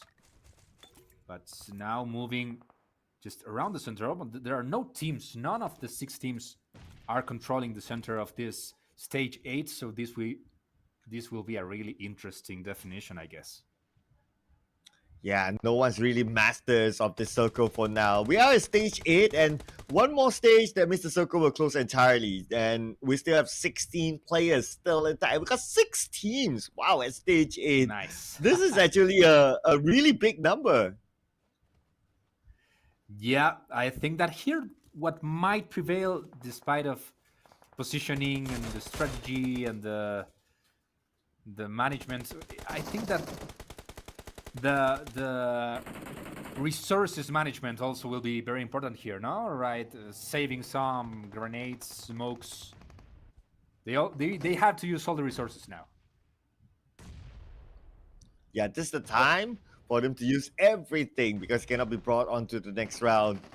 So let's see who will win this. And I wonder how their resources are like right now. Okay, looking away, he does have frag grenades. He still has 2 smokes. He still has 1 stun grenade, so still looking good for him. But then again, for his other teammates, it should be about the same if one player has that many amount of utilities. Brazil with just 2 players alive trying to get the most of this situation. Suriname getting one side of them. Panama moving through the other side, but they also have some long-range clash with Guatemala. The Dominicans are also quite conservative here. Hunters knocking down Chejo. Guatemala still with 2 players alive. They all wanna survive till the top 3. Oh, absolutely. I mean, the points are valuable here. Play some points, of course. So far, we can see that all these teams are really close by each other. We are at stage 9, and everyone's maximizing the terrain that they have here. And we still can squeeze in 5 teams, and we're at stage 9. That is a lot. But David gets knocked down. Melo gets knocked down as well. Now everything will go crazy. Everyone's starting to move in onto each other. Even Arthur Sin can get a kill there. Guatemala now suffering the loss of Chejo, 2 players alive. Brazil still with 2 players alive from a long time ago. They are keep managing to get some kills. The 5th one also for Arthur Sin. And here comes Panama. They have a good position in the map. They're trying to get this loot. Let's see if they can use it. Let's see if they can take advantage of it. Oh, nice. Arthur Sin moving on. Arthur Sin taking Hunter down. 3 teams alive, 2 now because Brazil is eliminated. So it looks like it's going to be Panama versus another team. Panama versus Suriname again. So Suriname in the top 2. They just need to take out the last 2 members. And now with that name, so it looks like it's going to be Suriname. Double chicken dinner back-to-back. Suriname. This is, wow. This is crazy from Suriname. Ridiculous. What a win for Suriname again. They are taking the chicken. I really wasn't expecting this. They are doing such a great job. When they were rotating, when they were moving around the map, I thought these guys are just waiting for the last stage. And they did such a great job. They got the back of Brazil. They took advantage of the confrontation between the rest of the teams. And Suriname wins once again. Yeah, ladies and gentlemen, the boys from Max Split Esports, I want to see them in the world stage one day because so far so good. Oh my goodness, this is an amazing gameplay by Suriname. I mean, they were on point in terms of rotation, and if I'm not mistaken, they maintain all four of their players. If not all four, they maintain three at least, and still get the chicken dinner. Yeah, that was an amazing game from them. Like, they confirmed that what happened during Erangel wasn't a coincidence, right? I think that this time they made it even better. They were superior, considering the different strategy they had to face in each of these maps. So Suriname made a really good job. I would like to see some replays of what happened, because this last stage was really crazy. We had 6 teams still alive. Yeah, I mean, like stage 9, 6 teams, everyone just maximizing the slope that for them to use, and we can see how precious placement points are for them. Looking at the current condition, considering that we only have like 10 teams playing in this tournament, and they really maximized it. But that's also because of the circle ended up in that kind of terrain. If it was an open view circle, then the story might be a little bit different. But we gotta give this to Ayala. My goodness, what a good coordination gameplay for them to take down Chile. Yeah, this was an incredible movement from the Argentinian team. Once again, having a bit of bad luck, also being punished because of being too aggressive. Argentina, during these 2 maps, had faced early game clashes, and they've been punished in both. But in this situation against Chile, once again against Chile, they managed to win a 2v4 situation, getting the 4 kills, and 2 players survived. So they took the maximum they could get from this Miramar. Yeah, when speaking about maximum, the maximum opportunity that you can take, team managed to get the high ground. Like what we see here, when they got the high ground, they have a lot of control over the teams. And also Brazil at some point as well. They held on to the high ground for the longest time, managed to net a good amount of elimination points as well. So we can see how important with this kind of circle, getting onto the high ground is. That's also an opportunity taken by Suriname. Dinner. Wow. Suriname, 2 back-to-back. Can we get 3 for Suriname now? Well, that would be nice. Suriname is getting a really good position and a lot of points in these first 2 maps. Let's see how they are now in the table with 14. This is only the second map leaderboard. Suriname with 14 points, and Brazil, again, as you said, they got the altitude at the beginning, a lot of control from there, and getting a lot of kills. 11 points for them. Brazil and Suriname still dominating, and also, well, to consider what Panama did, right? They were with a lot of with hype. They move on against Brazil, one of the toughest teams in this competition, and still got some kills rushing them. And this 3rd place with 11 points. Really good map for Panama.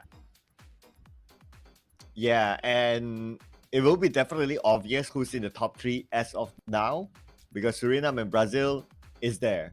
And if we even total out the points, pretty sure they are in the top 3 too. But for the rest of them, we can see some improvement for a couple of these teams. Guatemala, 10. So that's a good amount of points there in total. Yeah, this was such a good map for Guatemala. Remember that there was 1 player missing at the beginning of the map, and it was from Guatemala. So they faced this Miramar with just 3 players against all full squads. So getting 10 points, this was huge for them. Yeah, imagine if they had a full squad. But anyway, we'll check out the total scores for now after adding the two rounds. So it's definitely going to be Suriname still on top with that chicken dinner. Brazil as what we expected, but Guatemala up there as well. Yep, they took some points. Remember that Guatemala eliminated Honduras, for example, during this second map. So Honduras is at the bottom of the table, just 1 kill for them during the last 2 maps, and both times they ended in the 9th and 10th position, so they are getting no points. I think that Chile might be really disappointed from what happened in these 2 maps. Also, because in both times they've been eliminated from Argentina, and that is what's going on for Argentina, right? They are getting some kills, 11 kills, or more than 8 kills in both maps, but they are not getting the top 5. So Argentina is also far away from Guatemala, and they need, as well as Panama and Colombia, some chicken or some top 3 in the next maps. It does feel like Argentina need to find more elimination points. It doesn't help that 2 rounds, they were the first team to lose players. So they had to play majority of the round with 3 players, and that really didn't help their campaign. And look at the current condition, Argentina really needs to find more elimination points. Yeah, at the moment we are seeing a very one-sided competition, right? Suriname, Brazil, and Guatemala are showing much more than the rest. They are always getting the last stage with almost full teams. In the case of Brazil, they are getting a lot of kills, so that means a lot of points, despite in both times they didn't face the last heads up. But well, I am being surprised by Suriname, of course, and Guatemala is doing a very fine job. Absolutely. Guatemala, but hopefully the next round they can return back as a 4-man squad. Because when they run a 3-man squad, it's going to be a risk, right, for themselves. Yes, they are still within the top 3, but coming back as a 4-man squad with 10 more games to go, at least will give them more solid, an even safer game or to look forward to. Mm-hmm. Yeah, well, next map that is coming is Sanhok. I would be surprised if Suriname wins again. I think there's one in, well, of course, there's 1 in 10 chances of this happening, but I think Sanhok is like the most random map, you know, to get a definition. It's the shortest one, the smallest one. So I guess that anything can happen here. I think that is the best opportunity for Honduras, for example, who is at the bottom of the table, to get some kills, to get some definition, to try to find an advantage in the map. Let's see how this will go on, but I don't know. What do you expect from what is coming up? Well, although people say it's like a smaller map, right? But I think sometimes it's really what's most important about Sanhok is that the map is very circle dependent, and if you don't get the circle and the circle is very far away from you, it's always very difficult to survive inside the Sanhok. So you're always praying that the Sanhok's first circle will be at least on top of you, and don't jump to any of the other smaller islands because it's going to be choke points, it's going to be hard to get across. So yeah, for me personally, as a viewer, yes, Sanhok is entertaining because it's smaller, but as a player, nobody likes Sanhok just because of how the map is designed. The choke points are insane. Yeah, it's a really difficult map to face in competition, right? But well, let's see how this goes for the teams. Thanks a lot to Darth Odin, to Ivan, through Frankie. They are joining us at the Twitch broadcast at ES PUBG Mobile. Also from people that is joining us at the YouTube broadcast. Really like to get their company to move on with this day 1 for this America's qualifier. How are you being surprised, Sir Cloud, that you're coming from Thailand and so from Malaysia? Sorry, watching the Americas level. Well, I am surprised, firstly, with Suriname. I didn't expect them to be able to perform like how they did. I think the coordination is really good. And for them to get a double chicken dinner, I mean, can't really complain about it. And yeah, I mean, for the players as well, honestly, it's the first time for me to see Suriname players. And for them to perform like that, it's amazing. They are putting up a fight against players that I've seen before, like Ayala from Argentina. He's playing with Loops. Even like from Brazil, I've seen some of the names as well. But Suriname is just showing that, you know, they may not be the most famous players, but they are showing that most important they can perform in the tournament. So it's looking good. Yeah. Yeah, this is what I really like and what I love from mobile games, right? They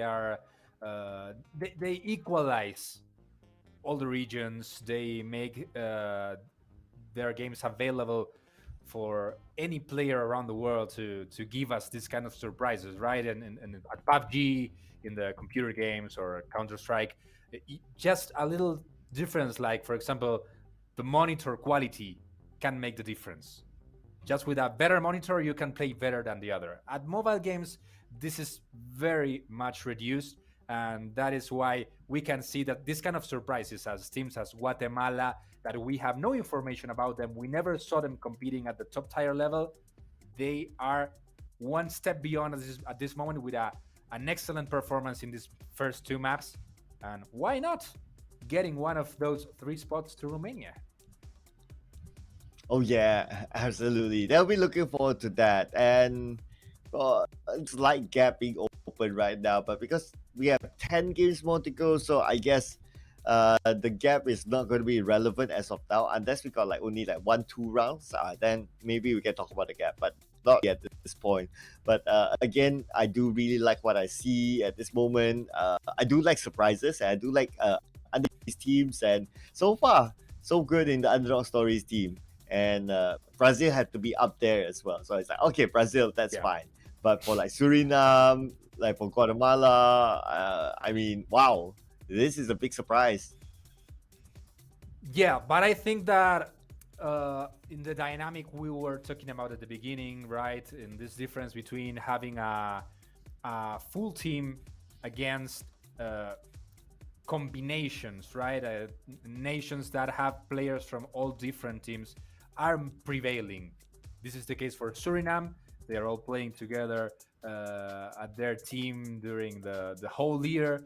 During this season, the Max Split Esports team from Suriname, they are showing what playing as a team makes a difference. Also for Brazil, Guatemala. I don't have many information from Guatemala, but I would bet that they are a whole team also. So let's see how it goes here in Sanhok. All right, let's see. The whole team Guatemala can still get onto the top three as we'll get onto our flight. And the flight path will be from Nakam all the way onto the right side of Camp Bravo. And because this is the smallest map, we can expect to see actually early clashes in this round. There you can see Rema wearing the Argentinian t-shirt, the national football skin. And here we have the Suriname team. Now we have all the 40 players in the server, so no incomplete team. And let's see if we have some early fights. Suriname really close to Brazil here. Yeah, and this may result in an early fight. So far, quite a spread between these two teams. But Brazil with Ninto landing first, so he's keeping eye on to Suriname, and Suriname right now lands onto the high ground. The other building, oh, it's going to be 3v1. Ninho needs to give backup. Yeah, he needs to get close to Rafinha, who seems to getting a bit lonely, surrounded by Suriname players. Pitless is just a house ahead from him. Quick loot from Nino and moving fast to support Rafinha. And Arthur Sin already getting the first kill. Wow, looks like as what we expected because it's a smaller map. So that's where we see an early elimination really, really fast. We might see the next one really, really soon as well. So blink and you'll miss it, ladies and gentlemen. Make sure you don't go anywhere. It seems like Suriname lost one of their players against Arthur Sin, probably in that quick confrontation. Yeah, it's Melo, the one who's down. I guess that he had no time to loot anything. Bad luck from him, probably the Brazilian player landed first and ate the Surinamese player. You can see that they are directly running away from that confrontation. Suriname is betting probably to trying to survive now to get the late stage. and trying to get some points since then. Yeah, and that's okay for a team like Suriname because they top and they have a good amount of points. So that's fine. They can actually get away and not really focus on getting the elimination points. But looking at the circle, it still comprises of 3 islands with a quite a high possibility of it getting into the Camp Alpha. And remember what we spoke about, like the choke points? Yeah, if it goes on to Camp Alpha Island, that's major choke points for most of the teams. Let's see how this goes. You just saw the first kill of the map, the only one at the moment for Brazil. First stage starting to mark the map. Guatemala playing around the high stakes. They're divided because they have some players in the low part of the map. So let's see how they move on. Ecuador getting a knockdown over there and confirming Carlos from Guatemala is the second player to leave this third map. Yeah, kind of like surprised onto Guatemala. So Guatemala right now, they need to win the fight. They need to win back the Camp Alpha Mountain because if they don't do so, they will lose this super special spot. But we can see that Ecuador actually winning the fight very convincingly. And if they can hold on to this high ground, and the circle happens to go to the Camp Alpha Island, then we can say pretty much sure chicken dinner for whoever who's on top of this mountain. Yeah, Guatemala as well as Suriname already with a player dead and running away from the confrontation. Ecuador trying to punish them. Rick already got 1 kill. Daniflo was looking at another Guatemala player that high down is Tony, who was really down of health. But it seems like he might lost Ecuador here. Daniflo is not looking in his direction, but Tony will be really exposed when moving away. So let's see how can manage to survive. Not a very good beginning for the teams that are facing or occupying the top 3 at the moment in the table. But this is just the beginning.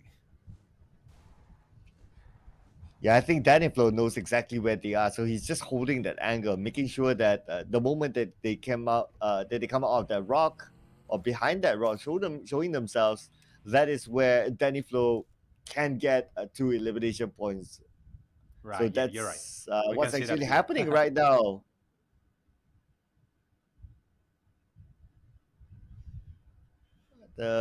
Tony. I mean, nowhere else for him to go, and he has no other healing utilities except for 1 energy drink.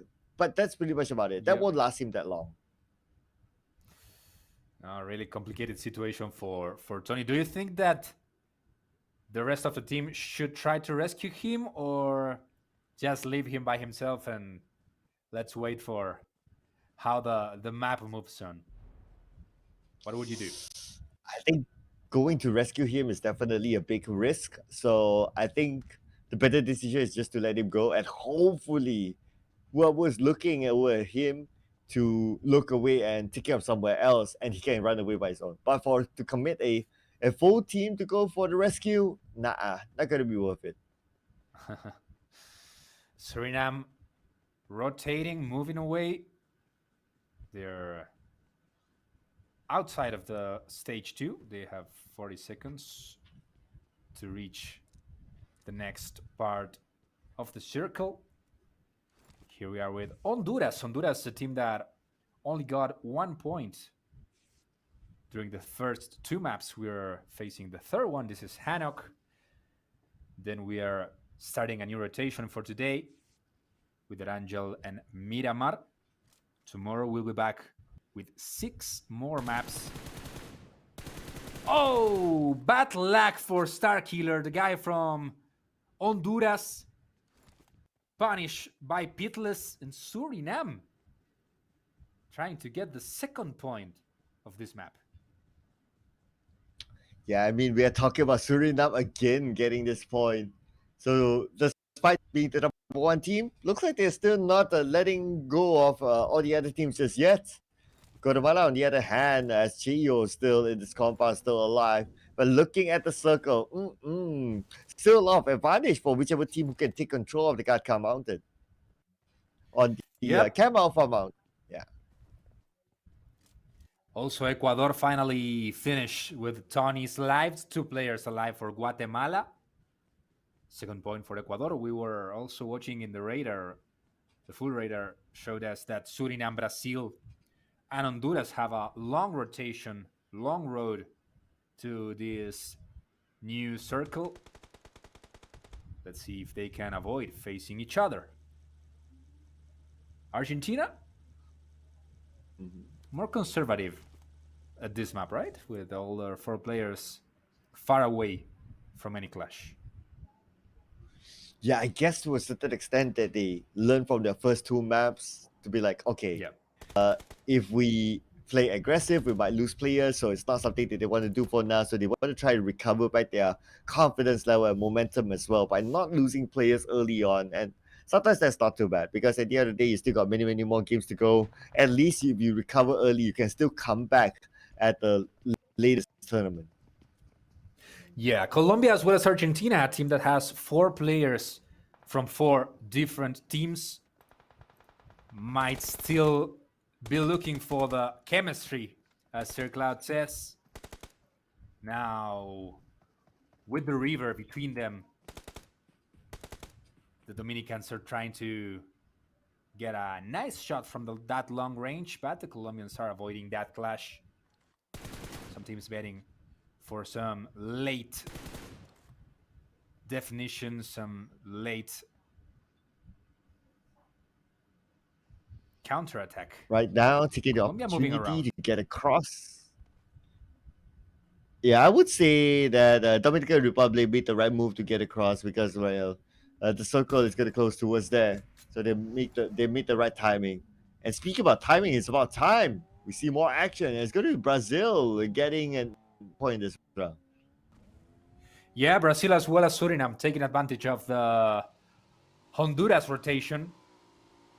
So this is the second kill Honduras received. One for Suriname, another one for Brazil. Brazil always getting some points, always getting some kills. Such a hard team to get in front of. I would always try to avoid Brazil in the map. Mm. Yeah, I can see why as well. It's like they know that they know how precious the points are, especially elimination points. And look at the current situation; they managed to get 2 for themselves. The last one, I believe, they got at least 9. So Brazil, wow! I mean, they're really in this to win it. Yeah, they have total control of Honduras rotation. Brian McDermott just heading towards their position. So they will face the stage 3 with a short amount of life, and Arthur Sin and friends are just waiting to get those kills. Let's see if they are patient enough or they prefer to get a good spot in the map than those points. Ecuador also with a good map beginning, 2 kills for them. Top control from the altitude and just waiting for the information. Yep, because they already had the high ground, so definitely not going to let go of that yet. Maybe until let's see what happens in stage number 4. But so far, stage 3, it does look like stage 3 is in the Camp Alpha Island, still where the high ground is at, and even like where the L House is currently at as well. So, Dominican Republic, they do have a rather strategic position to try to stop teams from coming in from the other side, especially Brazil. Yeah, it's interesting how this is closing. This is a good situation for some teams in the middle of the map, but kind of exposed for those that are in the altitude. Oh man, movement here from Suriname. But this time around, Suriname will be playing with 3 players as an earlier hit them. Speaking about hit, David went down. And we will finish off by Yep. Ades from Ecuador. Yeah, Ecuador taking a lot of advantage from Guatemala during this Sanhok. Third kill for them. All Guatemala dying in hands of Ecuador. Oh, and here is Brazil. No, they are still waiting for the Honduranians. Well, I guess the wait might not be long because the fight might happen really soon. And normal prediction will be like, okay, stage 4, a lot of fights. And looking at the minimap even, we can see the number of teams close by each other. Nate, but Artisan, will it land? Bam, looks like Oh, not. A little bit too short there. yeah. Rafinha is down, knocked by an Honduranian player. Let's see if they can confirm it. It would be really difficult. I don't see where is. Yeah, Rafinha is in the back of his partners. Will they be able to pick him up? It seems so. McDermott and Brian trying to survive. Let's see. Brian. Oh, yeah. He also took Branino down. Nino's down. Brazil is having a really bad time in this 4 against 2 Honduranians.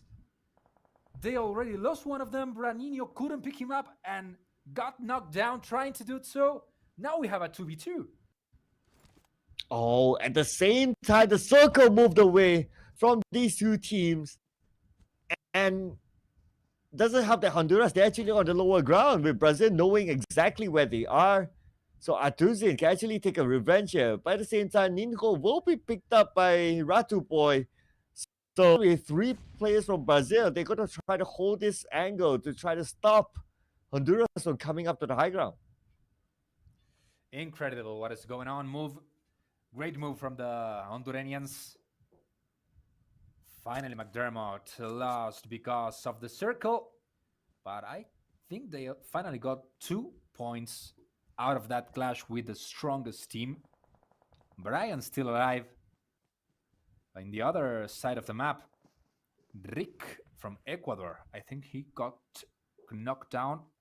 And I'm not sure if he died. No, he could be picked up by his teammates. Ecuador got a 3rd kill from Chile in this time. Second one for Rick. No, Dreamseek is still alive. But what happened here? One Chilean player killed another one with a frag grenade. Bad luck from Chile. Is having a really bad tournament at the moment. Yeah, maybe an accident there, but hopefully it doesn't continue on. Still got a good amount of games for them to catch. But Chile, another team that's playing catch up at this point, they will evade the fight. They will make the rotation towards the southern side into the circle. But speaking about the south, Argentina. Oh, it's going to go in for the wraparound onto Pinda Boy. Pinda Boy doesn't know that someone's behind there, but until they found out now, it's being shot at by Ayala. It's going to be Ayala getting knocked down onto Pinda. Argentina on action now, punishing Suriname. They already lost Melo. Now Pinda Boy is on the ground. Ayala throwing some grenades, trying to finish with Max. He's still alive. On the rotation, Ayala also ending with another Suriname player. Argentina trying to own Suriname. Let's see how they can do it. They have Octi on the ground. It seems like they cannot be able. They won't be able. Yeah, Octi is back. Octi is back. Argentina still with 4 players, trying to get some points. Ayala is really becoming one of those valuable players of this map. Absolutely. Yeah. You put a DBS in his hand, that's what he can do. And the DBS at that range is amazing. I mean, it's very, very hard to try to counter that. And Ayala, being an experienced player, knows how to use the DBS to his full, and that's how they secured that elimination point together with eliminating another team. 7 teams remaining. The Dominican Republic didn't have much action at the moment. No kills for them, no losses. And they have Argentina at their aim, while Brazil still has 1 player alive. Let's see how Arthur Sin can manage. But Rama now facing on the other side of their map against the Dominicans. Argentina has a lot of enemies around.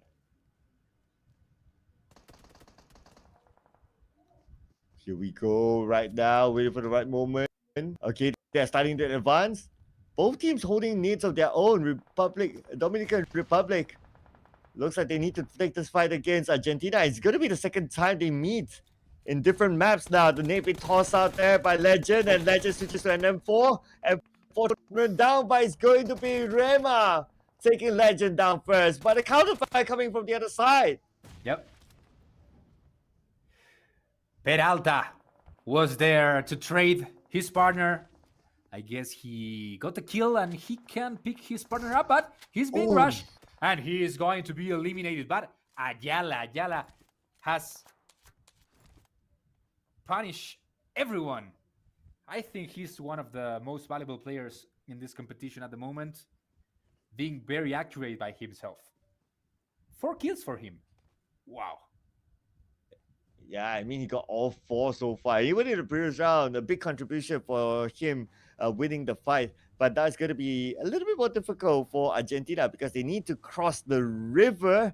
And there's going to be a big choke point here. Hopefully, they can make it safely across. But we move over to Colombia. They are by the edge of the circle, still on the outside. But they need to fight against Ecuador, who will be gatekeeping them.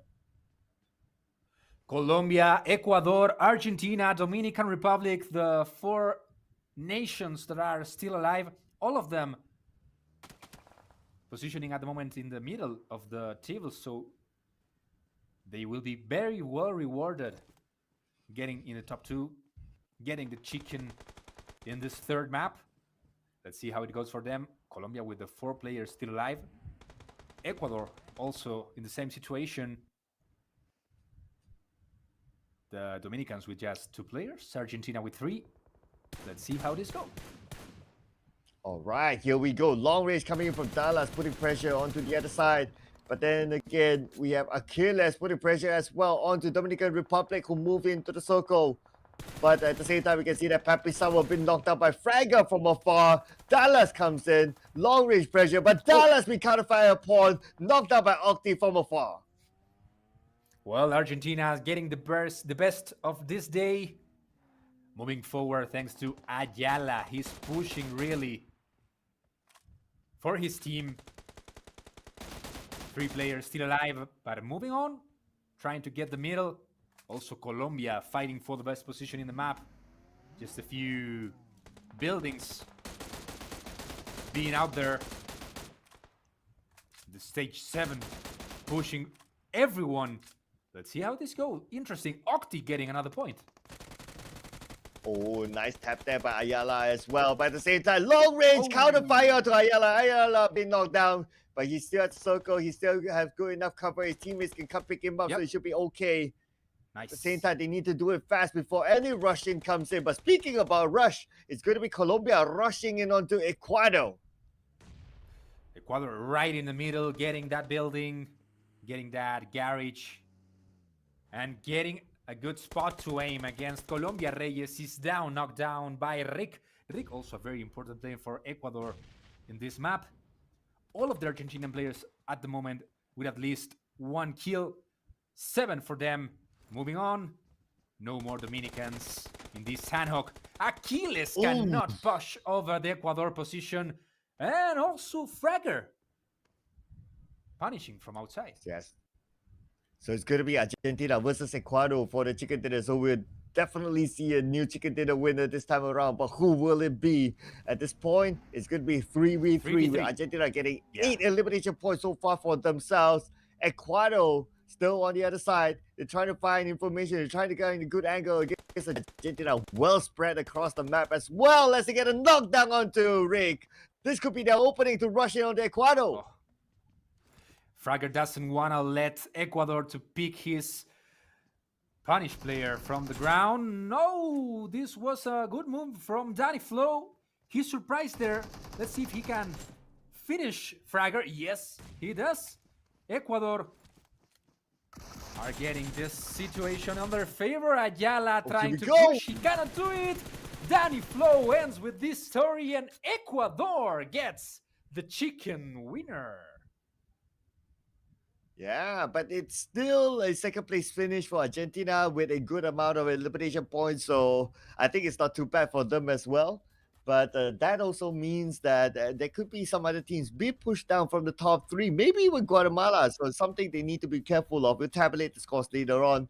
But what a win here for Ecuador, considering that it's a tough one, but they still managed to hold on to that warehouse that attracted interest from even Dominican Republic.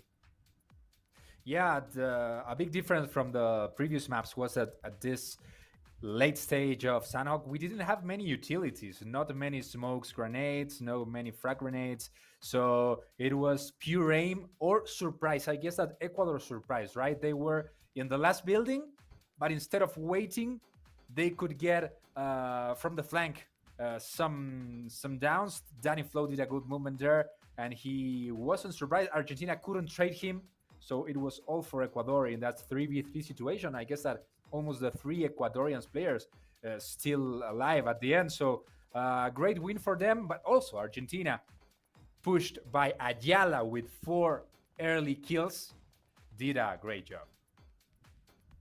Yeah, I'm just looking over the highlights at this point. It's actually we also had a decent round for Suriname as well, so not too bad for them. And because of this decent round, there's a high possibility that they will still be at double one after we tabulate the scores. Argentina, this could be their rise. We did talk about the possibility of Argentina having that rise, right? And with the second place finish for Argentina, I think this could be the moment that they will continue to just roll on their momentum. Yeah, I think that this map will level up a lot our table, right? Suriname didn't get many points. They got an early elimination, not many kills. The same for Guatemala. Since the beginning, Ecuador punished them with some kills, not letting them play almost in this Sanhok. But well, I guess that the from those best 3 teams in the first 2 maps, I think that Brazil is the one that got some kills. Not many, not a high position in this map, but they got a few kills that will keep them very, very comfortable in the top 3. Yeah, definitely. But we still have, well, at this point, 9 more games to go. So anything can still happen to the top three. Yeah. Are looking for only the top three, meaning that majority of the teams will be eliminated. So yeah, there's a 30% chance of a team to get across, but they need to work hard for the next 9 rounds. Yeah, I think that finally we could saw the best from Argentina. As I think that still the best from Argentina are individual situations, right? As Ayala did during this map. Right, and the final few moments here, as we can see, pretty much more of a rushing because they know they have the man advantage against Argentina, and that's how they wrap things up by securing their first chicken dinner in this campaign, taking the chicken dinner streak away from Suriname. Nice. That was a really nice definition, a really good map for Ecuador. I wasn't expecting much from them, but I think that this is a really good definition to get some morale up, right? And also some good points for Colombia as well as Argentina, the other team that I could have some expectations, but some insecurities considering they are all players from different teams. 80 points for Colombia, I think it's not enough. And I guess that Ecuador and Argentina are the real winners in this Sanhok. Wow, look at the gap. Only Ecuador and Argentina are getting double digit in terms of points, and the rest of them single digit. There are a couple of teams that still kind of not really showing up just yet. So we got Honduras only with 1 point here, and it's going to get even tougher if they don't increase the amount of points they get per round. Yeah, Chile is the team that is underperforming for sure. They got 0 points. They had early eliminations in the previous 2 maps, so I think they must be really disappointed. But I think that the 23 points from Ecuador are a lot of points. I don't know if the most that we got at the moment. That's a good point, though. I think we are close. Hang on. I think, yeah, I think that is the highest so far. I haven't been really keeping track, but if that's the highest, then well, looking good for them. But it's all about maintaining level Good. of consistency. Oh, You cannot only have like a very good one round and then the others is not really good, then you still slide down anyway. But speaking about the overall scores, we'll have a view on the overall scores right now, and I think games that are kind of obvious. Suriname is still on top, but Ecuador, okay, yeah. up onto third place now. Nice. Guatemala is moving down to the fifth place, so this is the biggest movement we are seeing here. Ecuador with 13 kills in the last map. That's a lot to move on. They are third, but Argentina got this second place, and they are getting some kills in every map, so that get them really close there with 25 points. Suriname still in the top with 35, winning obviously the first two maps. Brazil with some late finishes and a lot of kills with 33 are in the second point. So let's see if Chile and Honduras can move on. They are very far away. Yes, but 9 more rounds to go. So if they really turn it up, then they could still flip the table around. So I don't know, but they cannot let this continue on. If not, the gap will be even bigger and bigger, and at some point, it will be very hard for them to catch up to that top three. So they really need to start moving things after this, and yeah, not give any more time for these teams to widen up the gap between them and the top three.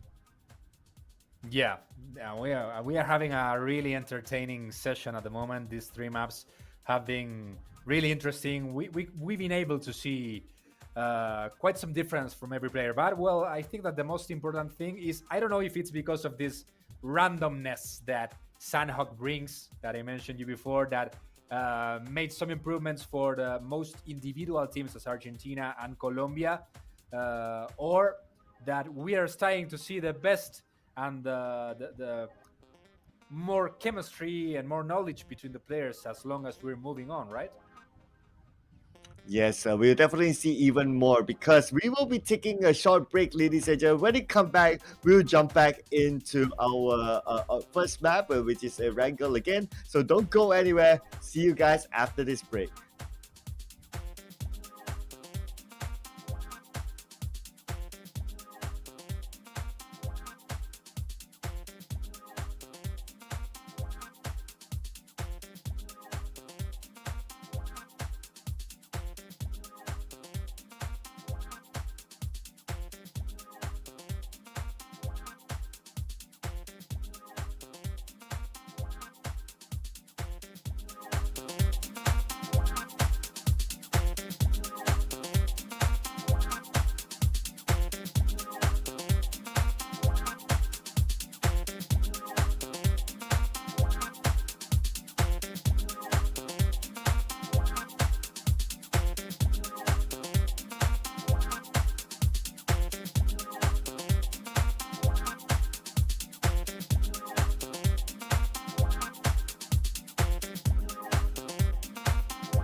Welcome back, ladies and gentlemen, from the short break, the 15th IESF World Esports Championship, America's Qualifiers, together with Sir Cloud and my buddy here, Falba. And Falba, looks like you got a little bit of a change.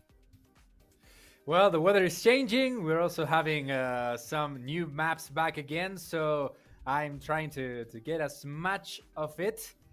And well, just can't wait to see what happens now with this story. I guess that now the teams are knowing more from the other ones, especially from this kind of underdogs, as we thought that, for example, Suriname was going to be, and they ended winning the first two maps. So let's see if finally Argentina, Brazil, or maybe Chile, who is surprisingly at the bottom of the table at the moment, can overcome this story.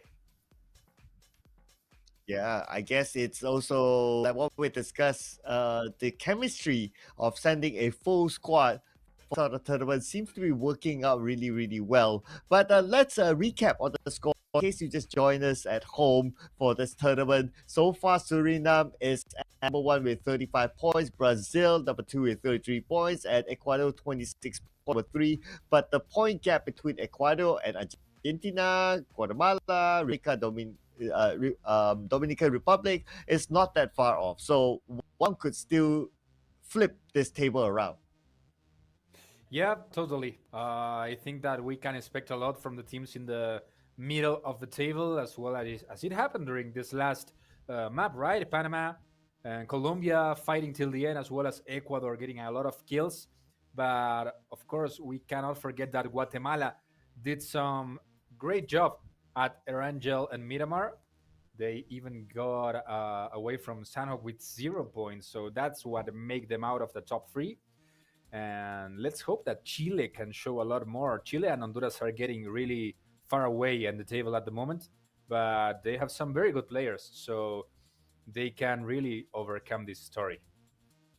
Yeah, you did mention about Chile being one of the top teams in this tournament, but surprisingly, you managed to get 4 points after three rounds so far. That is almost 1 2 points average. So they really need to buck it up here. And especially for Honduras as well, sending a squad. So it's been a tough day for them, but we still got many, many more games to go. Here's a bit of a highlight recap of whatever happened earlier on. So first round, it started off with Suriname losing one player, but it's still going to be a problem for them as they still got the chicken dinner. Yeah, a lot of individual actions. In the case of Argentina, I think that Gonzalo Ayala is probably the most valuable player of the team. Also from Brazil, a lot of action from Arthur Sin, from Nino, Rafinha also being very important for the team. I think that individually, Argentina and Brazil were the most important at this first half of the day. But from Ecuador, at this last map, they showed the best from Daniel Gabor, Danny Flow. He got a lot of points individually, and I think that they made the difference with 13 kills. In the case of Guatemala, I really like what Cheyo did. Also, Tony Garcia. I think they were the most important teams. So let's see what else can we see during the three maps that we still have upcoming. Yeah, I think some of the things that we can still expect, even like what we saw in what we're seeing right now in the highlights, is that Brazil has a lot of firepower, and we can expect to continue. Yeah. Especially if you put a DBS in their hands, they definitely know how to use it really well. And one thing good about Brazil is that they're very good at defending the comp, so we can see that they're very comfortable with that. And I think that will be their priority point as they move on to the later rounds as well. But this is the moment where we see for the first time Suriname getting that chicken dinner. What a big moment that was. Really, the Suriname performance in the first two maps of the day was something that probably surprised everyone, especially because we consider that they are just from the club level, from the open level of the pro division at the PUBG Mobile competition, and they aren't even one of the best teams in that division. So winning two maps against teams of the level of Brazil, Argentina, that is really important and amazing. And I hope they can still moving on. Yeah, and this is some good showboating here by Ayala as well. And after he managed to get Yeah. a trade, his teammate managed to pick him up as well. So it's just showing that Ayala is one of the world top class players. He has played in the world stage before, and his team did perform well. So something of an expectation that he himself can perform very well as an individual. But this round, this was the most teams in phase number 9 that I have personally seen. We got like what at some point phase 9 was 6 teams or 7 teams. Yeah, there was a lot of teams basically at that point. Yeah, I think you're having a great show today, and I cannot wait and I cannot expect what might happen in the next 3 maps. I think that every team is also learning who they must face, who they must respect. So this is becoming interesting each map because as we were speaking at the beginning, right? There is not many information about half of the squads, and I think that they've been able to take some advantage, except from Brazil. I guess that all of them know how Brazil plays, but no one has the medicine against them. Yeah, and well, at the end of the day, for this stage of the tournament, because it's a qualifiers, it doesn't matter whether you are number 1 or you're number 3. As long as you are top 3, you bring yourself and you earn yourself a ticket to Romania at the next stage of the tournament. So looking forward to see if any other team can actually at least to a minimum of top 3, because we still got 9 more games to go. Inside of Sanhok, it was a tough circle as well. I mean, the circle, whenever it goes to a Camp Alpha kind of island circle, it's always very, very difficult to play. A lot of points, but we can see that Argentina managed to make it up to a top. It was a decent finish for them, and with that top 2 finish, it gives them more hope to climb to a top 3 finish at least by end of the day. Yeah, I think it's not a surprise how the Brazilian team is performing. I mean, for the history of Latin American esports, Brazil tops in all the story of these games. But still, well, in PUBG, they have always been the biggest representative of Latin America. So they are the candidates. I cannot imagine Brazil being outside the top 3. And well, they are confirming this idea, but let's see how the other ones can do it at the moment. Ecuador, Oh, Suriname, and Guatemala, I guess they are some kind of surprises. all right, let's see if the surprise can continue, because we'll be jumping into our next game really, really soon. And we're going to come back onto a Erangel map. And if you recall, the Erangel map that we played in game number 8 was won by Suriname. So it looks like it's a map that they're comfortable with. And earlier on, we saw the circle at the Gatka area. So I'm hoping that we get a challenging circle this time. And normally inside Erangel, my favorite circle would be at our military base. And if we can get that after this, I'll be happy. Well, let's see how that goes. I am also very expected, very hyped with what is going on here. It's really a pleasure for me to be sharing this moment with you, Sir Cloud. You're a very important person for the PUBG community, so it's a pleasure for me to be here with you. And let's hope that Americas can still surprise you a lot. Yeah, likewise, Fa. It's a pleasure sharing the desk with you as well. Hopefully, we'll get to share the desk in person, maybe in Roma when the time comes.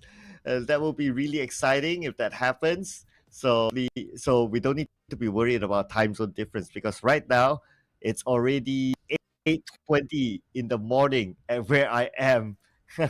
So we are in a totally different place. So yeah, Yeah. I mean, looking forward to seeing you as well. Very nice to see a lot of people also joining us at the Twitch broadcast. Darthorian also supporting you and rooting for you a lot. Thank you guys for being here and sharing this moment of Americas. Because as you always know, as you probably remember, my dear Sir Cloud, we had, for example, this second place from Alpha 7 at the last World Invitational. That was a historical result for the Latin America esports story. So let's hope that we can still do that with the three teams that will be representing our region at IASI in Romania in the end of August. Yeah, I mean, when it comes to Latin America, whenever it comes to the world stage, they always perform really, really well, and I'm very impressed. And even in Southeast Asia, we always talk about their potential and their performance at that area, at that stage. So I would expect Mhm. that when we move on to the Romanian stage, which will be the finals of ESF, we can expect them to perform even better as well. Yeah. Yeah, I think that's a point very interesting because when it comes to LAN events, live events, I think that Brazil, Argentina have a very large culture. I mean, in Brazil and Argentina, we've been competing in esports for almost 30 years.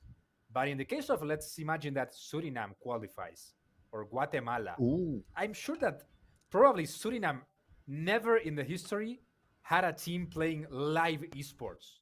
So that would be revolutionary for them if they make it. Oh yeah, it will be historic for them. I mean, that would be crazy. So I would like to see that happen as well. And so far for Suriname, they are really good in this tournament, and Yeah, let's see if they can really hold on to it, because in mobile it's all about consistency. But you know what, Papa? yeah, I'd like to take a moment to say hello and thank you to Duff Odin, who's watching this tournament round. yeah. He's actually from Australia, and he actually Uh follows huh. the Southeast Asia scene. So shout out Odin. Thank Nice. you so much for supporting this show as well. Thank you, man. Thank you, man. It's an honor for having people from all around the world sharing this moment with us. Hope you can enjoy the show as much as we do. And I cannot lie to you. I think I'm kind of rooting for Suriname at the moment. Wow. Yeah, I mean, being the so-called underdog team, right? Already at number one. Yeah. But I think we talked about this before, right? That's if you're number one at this stage, like the scary part is that you might be aimed, you might be marked by other teams. So it's something that they need to be careful of. Yeah. Let's see how they manage the pressure now that they are at the top of the table. They suffered a bit at Sanhok, but gladly for them, they made a really big difference winning the first chicken dinners of the day. So now back at Sanhok, we have an interesting map for this moment between the stage 1 and 2. Some teams already in the southeast part of the map, and then some of them also having to rotate. At the moment, in this first minutes of this fourth map, I didn't even hear one bullet. Yeah, and I guess this is where teams have already discovered each other. That's why we don't see early engagements this time. So all 40 players are still intact in this round. Everyone's still A-OK. So having the opportunity to really loot up and meet up at the later stages of the when everyone has the equipment that they want instead. But what's different as well this time around at the circle? Before this, we saw the circle inside of Gaka towards the map in general, but now the circle is way on the right side. So I believe it should cover the areas of perhaps mansion or mansion and that sort of area within this first circle. Yeah, interesting to see how this goes. Speaking about pressure, also some for Ecuador and Guatemala at the moment fighting at the top five. Can you mention to me? I'm not this so sure about this, as I told before. I'm more of PUBG at the computer. These mascots, some players have a penguin. I was watching a dinosaur running around. Do they have any benefit? Do they may leak a player position? How do you manage with them? Yeah, actually, it's a so that's a companion, and it's more for cosmetic, but only their own teammates can see it. But even that, they turn it off. But the Okay, opponent okay, cannot see it, so there will not be any leak of any position. okay. It's just a tool, but it doesn't Yeah. interfere in the game. Yeah, just for cosmetic purpose and just to flex that the fact that they can afford it. Right. Okay. Well, look here at the Panama team, all together in the van, moving away, looking for a better position, just rotating after looting Pochinki. Vados is a player that I've been enjoying some of his movements at the moment. So yeah, so far he has shown a very good potential. And I do hope that he can bring as much potential as Ayala did with his team as well for Argentina. And if we can see Mm-hmm. this tournament level of competitiveness will eventually become greater, and that will be a good sight to see if we can see more teams canceling out other at some point, putting up the competition for each other. Ay. Chile encountering with some shots long distance with Ecuador. Actually, Ecuador kind of outside of the zone. Chile trying to find some way. At the moment, Chile underperforming for what I think it was a kind of experienced team, team that altogether ended at the top three of the LATAM championship during the first half of the season. Let's see if during this second half of the first day they can improve what at the moment is the 9th place in the table for Chile. Yeah, and looking at their current for Chile, right, I think what they could focus on is try to play safe and try to avoid for now and try to survive up to a later stage of the game. At least if they're able to survive, then a bit more confidence to play the next few rounds and slowly get those elimination points. And naturally, if you can survive long enough, you would have a few elimination points along the way as well. So they don't really need to force the fights as long as they can as long as they can survive, they can stay long enough, and yeah, this is a survival game. If they can do that, they'll be okay by just collecting some points as a start. Well, let's see how it goes. For Panama, we were watching also Argentina a few seconds ago with two players looting, two other players exploring. And here we have Suriname, right? The team that is at the top of the table. Also with two players looting, two others exploring. At the moment, very quiet everything here in Erangel. Yeah, I guess it's because all these teams they have started to learn and discover the patterns of other teams. That's why Yeah. we don't see that many early fights. But we also see some late rotations into the circle, especially on the middle part of the map right now. Some are actually tanking out the blue, and it's still okay because it's like stage one, stage two. You can still take out the blue and come in a little bit later. And sometimes it's an argument between like, oh, is it to come in a little bit later? Is it better to go straight into the middle circle? Actually, there's no real to that. It really depends on what the teams are comfortable doing, and there's no wrong to it. Let's see how it goes now with all of them rotating, especially Guatemala. I was watching them outside of the circle. Ecuador moving inside the play zone with Rick at the front here, sharing the car with Dallas. Dallas seems to got another one there. Ades getting this coverage with Danny Flo there, moving in pairs. Let's see how this goes on for them. So a little bit of a split there for Ecuador. I guess it's because it's still stage number two. I'm pretty sure when it comes to stage four onwards, they will start to get together. Looking at Argentina, also a major split here. Only one person inside high ground. So with this kind of location, of course, he can gather more information. He can kind of find out like where the other teams are, are close by or making any rotations and Yeah. feeding back the information to his team so they can make decisions when it comes to the next piece of the circle. And speaking of the next phase, there's about 1 minute until the circle closes, and by that time, I think we can expect more action when it comes to stage onwards. Yeah, Argentina is spread around the mansion. Here we can see Suriname team surrounding the prison. Brazil also close to them. Panama, that has been already located by Rafinha. It seems we could have some action in the next stage between these three nations. Chile still looking for some positioning with 3 players rotating. But still no players down at the ending of the stage 2.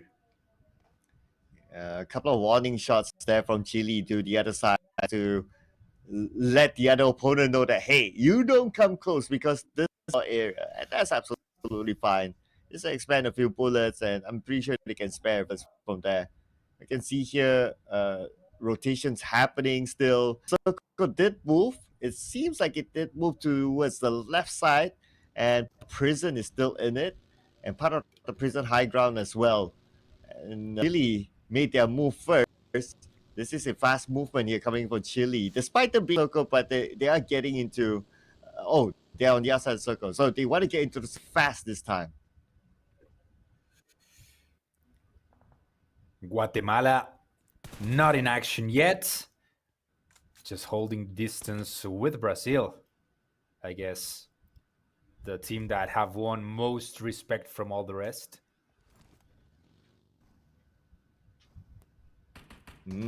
Yeah, Guatemala. Yeah, right smack in the middle of the circle, and because they have to kind of like a road to give them a bit more cover, I wouldn't expect them to be aimed at this point.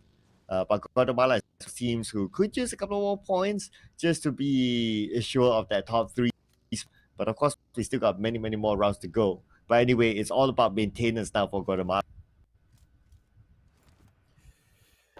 Yep, but still very quiet. The story compared to that first map of the day, remember, with clashes in the very few seconds, with some deaths also during the stage 1 and 2. Playing with more map control from the 10 teams, more passive, more conservative. But I think everything is going to change in a few seconds, in a few minutes. Yeah, okay. Let's make it stage 4 then. I think stage 3 still has a lot of space, considering that we have 10 players, 10 teams here. All players still intact. So there's still a lot more space. Unless we got 16 teams, like the standard maximum for a PUBG Mobile round, then we will see more big moves at stage 3. But since we have 10, maybe stage 4 or maybe even 5. So it looks like a long range knockdown onto Dream Z. Yeah. But he'll be from Argentina. Wait a second. Oh, okay, so it's a long range shot that it takes him out. That's going to be the first blood for this round. Yeah, it was Argentina that got that first kill, but also Brazil is punishing Honduras. The guys that represent Twilight Gaming are not having a good day. Honduras also starting to lose in the first clashes, in the first steps of this Erangel. I think that Honduras is eliminated. I guess Brazil got them. Yep, the 4 kills for Brazil. And Brazil, I told you, you cannot deal with Brazil. Yeah, they will be quite a powerhouse here, considering that they are firepower. They're really showing it. And the next target could be just right in front of them. I guess before they crash into the compound, you just want to gather information first before doing so. See that Suriname looks like they're A-okay now. No one's going to be rushing to them just yet. But for Dominican Republic, they know that there's another right across them, but I don't think they're really butt in because it's not in their direction at this point. Let's see how this goes. Panama trying to get some from the Dominican Republic, but it is a very long distance fight. Very close to the Guatemalan team also. I think this might be uncomfortable for the Dominicans. Ooh, I noticed a knockdown somewhere though. But okay. Speaking about the Brazilian team, starting to move it, and right in front of them is going to be the Colombians, and they might crash into them, and we might see another fight here. But Dominican Republic, they are circling around. They find their next checkpoint, and Colombia, they're starting to shoo away. Brazil is getting the signal, but it's going to be the fight here against Suriname. Two downs back to back as he tried to get into this ditch. What is going on here? Three different players, three different teams heading into that space. They tried to rush the Dominicans. I don't think that was the most intelligent decision from Suriname. They lost at least one of them. Brazil also receiving some damage here. Colombia surprising and rushing. Look at Reyes. Yeah, he took everything over Reto Boya. Nino. I don't think Nino can survive from that movement from the Colombian car. Reyes also looking to get some of the Dominican team controlling to get that point. That might be the second one for the Colombian team. Yep. Fernan is there to confirm. And Colombia is trying to also get some points in this Erangel. Remember that in Sanhok, they ended in the third place. Yeah, so far so good for the Divish. Get 2 elimination points. And they'll be looking for more. They still maintain a full squad. And they even got an airdrop while making their way into the circle. So that's a good advantage that they can get. And now Suriname, unfortunately, they'll be playing the rest of the round with only 2 players being spotted up by Argentina. So Argentina knows exactly where they are. But no big reason yet for Argentina to push onto Suriname just yet, depending on the next visa circle. 20 more seconds before the circle will reveal to us. And here we have Argentina playing with one of their substitutes. It's Allende boy. I'm not sure who's the one we're missing in this map. Might be Frager, I guess. The one who's out. Yep, it is Frager. So let's see how this change in the Argentina lineup goes for this Erangel. And Suriname that already lost 2 players, I think, trying to rush the Dominican Republic. So Pinda Boy and Max must be really conservative despite the map is not that good for them. Ooh, look at who's in the circle right now. We got like at least 4 teams in the circle, but the rest of them still on the outside, meaning that they have to fight their way in. Now we can see rotations happening for Colombia. It looks like they're finding the target instead of trying to get into the circle. But speaking of targets, they found it. They're going in on a flat onto Ayala. He couldn't react. And that elimination was confirmed because of that. They wanted to go for another splat onto Suriname. Getting another one. Only one more to go for Suriname. That's going to be Pinda Boy. And Pinda Boy immediately eliminated. That's 3 eliminations back to back for Colombia. Wow. What a movement from the Colombia. They run over Ayala not only once, but twice. They also did it over the Suriname team around there. Argentina not in a very good position. They're really suffering at the moment. Reyes taking down Allende. 4 kills for Maiden. So Colombia is getting a lot of in this moment. Argentina with the 3 players together behind the same car. This is really uncomfortable for them. Yeah, one could rule them all. Immediately Argentina moves away. If they stay together, it's going to be a big risk. But anyway, Colombia spotted them out. Colombia starting to move in. Colombia push them off. Rema needs to clutch this out. Rema, 50% of health left. Doesn't have time to actually heal himself up. And the days will start raining onto Argentina. Argentina still outside the circle. With Colombia guarding it away from them. And now Argentina big trouble. But at the same time, Reyes shot down from afar. Colombia spending all their utility, everything they have to end with Argentina in this round. It seems like they really consider that it's important in the table to took down the Argentinian team that is at the 4th place. before this Erangel, and they are being punished now by the Dominicans. Marion, anyway, can trade one of his partners.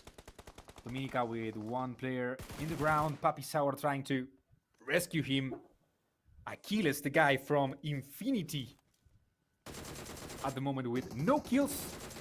But 3 for Reyes, 5 for Maidon, 8 kills is what Colombia are getting, and still riding, still rushing over the Dominicans. Only one team will survive at this moment.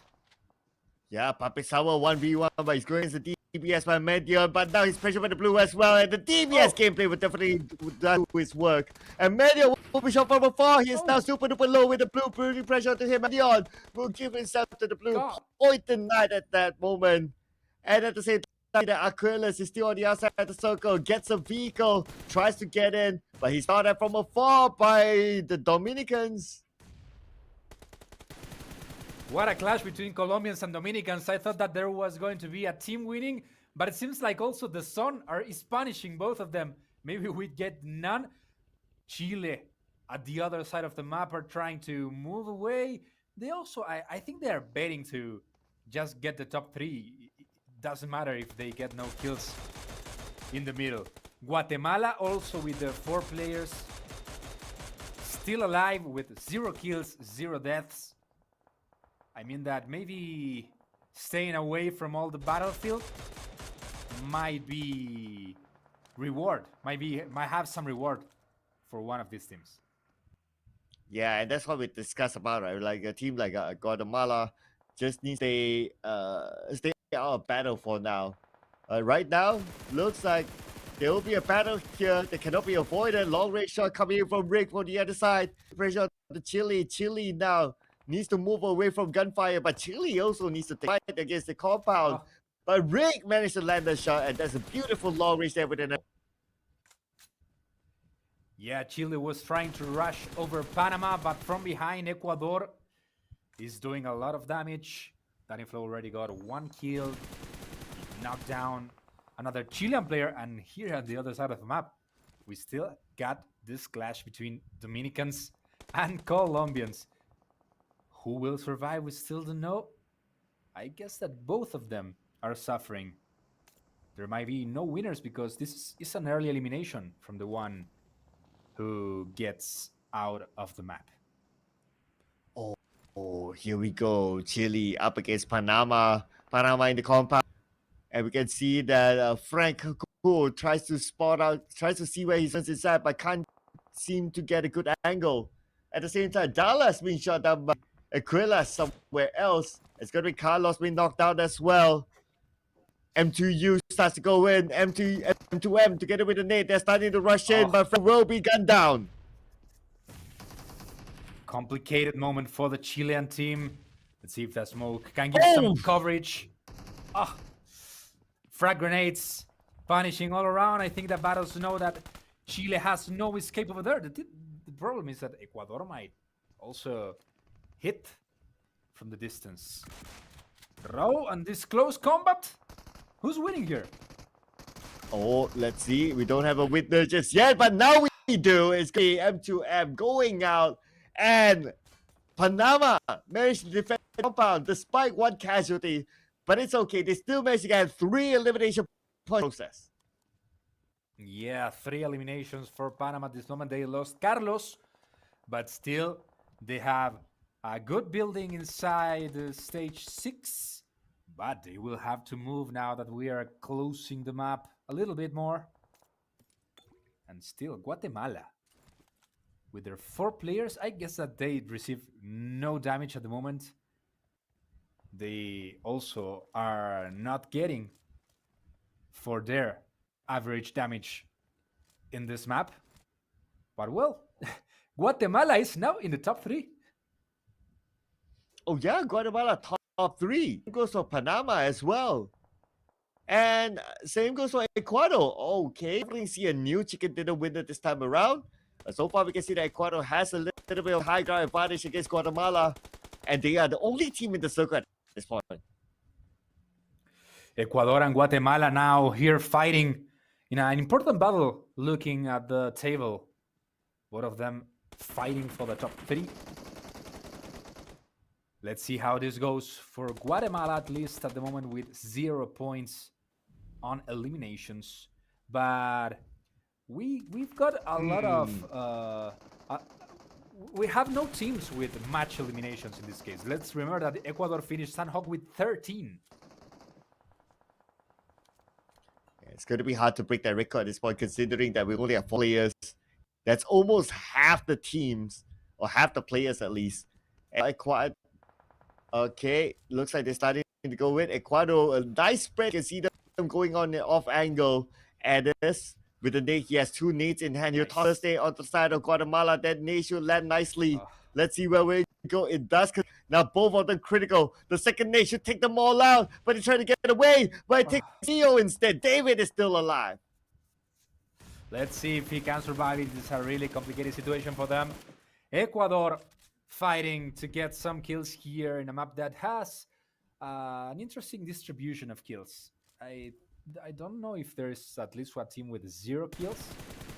We will saw that at the end. Ecuador is now making a lot of damage, but Panama want to get this airdrop, maybe some utility to be available to fight here. Look at Rick has almost 7 grenades. Yeah, we've got 2 teams left at this point. Vados goes down. So it looks like this good advantage towards Ecuador because they have the high guy advantage against Panama. Panama on the other side as well. But then again, Ecuador, they do have the numbers advantage as well. So with goes down, seems like Panama don't have the room to actually pick him up. Yes, the smoke is still active, but if pick him up, they got to do it fast. Let's see how they solve this situation. I think that Panama is trapped inside their own smokes. Will they have enough aim to prevail? Vados in the ground. Winter also hurt. It all depends on Hunters. I think Panama has no chance here. And it could be Ecuador again. Oh, yeah. Twice in a row for Ecuador also. Wow. Ecuador getting the chicken dinner. What a good showing there. From what we see, Ecuador really, I guess, the gameplay. If they didn't lose anyone in that battle towards the chicken dinner. Nice. Really nice job from Ecuador. And again, a team that is kind of an underdog at this competition. Another surprise. I can't believe that from 4 maps we have 2 won by Suriname and another 2 by Ecuador. This is incredible. Even Brazil never got a heads up at the end. Brazil has never been at the top 2.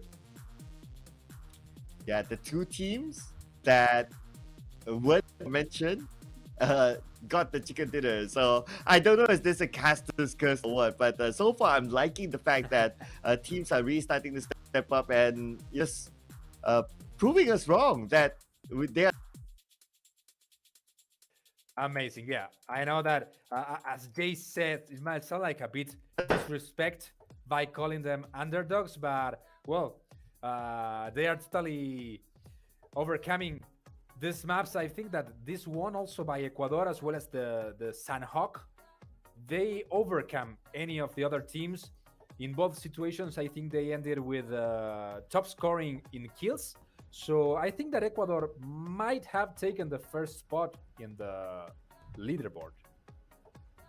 Yeah, there is a good possibility there. So let's see as we tabulate the scores. So we'll find out in a bit. But so far, exciting rounds is one thing that made me really excited. This qualifies is because the teams that gets the chicken dinner or gets the highs are teams that we don't really expect. But I would expect that Brazil to be still in the top. Still, it was a decent performance, so they did get a good number of elimination points. Yeah. I guess that after this map we will have Brazil, Ecuador, and Suriname at the top 3. But let's watch some replays of what happened in this Erangel. I think this rush inside the Dominican position was a trap for Suriname. They lost a good chance to prevail on the top of the leaderboard. They made a big bet here that cost them a lot. But well, sometimes there's not much time, right, to take these kind of decisions. You may fail on it. but there are risks that you might take. Yeah, sometimes you need to take that risk, right? Because at the end of the day, you also need to get elimination points. But this is one of the highlights for the round. Yeah. Look at Colombia, just ruthless, going around, just splatting everyone all over, even taking out Suriname. That was marvelous. The Colombian cars running over everyone there. Suriname, Argentina, Ayala was run over twice. One to be knocked down, other one to be killed. That was incredible from Colombia. They did a good show there, but finally they ended up also surrounded. Right? They bet to get a few kills in that moment, and they ended up also in an uncomfortable position. Yeah, but at the end of the day, they managed to secure the elimination points, so that's great. Yeah. They would have at least secured 9 as a bare minimum. They would have at least secured 9 as a bare minimum. So I think overall, still a good point haul for Colombia. Yeah, Colombia did some points. They still fight. They still struggle to get inside the top 3.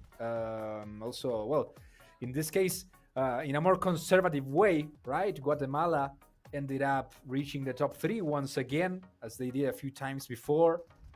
Well, I think it is a way to keep themselves fighting for the top 3. They really need to get some kills in one moment. I don't think that you can prevail at the top of the table just surviving, no, and not fighting as Guatemala did.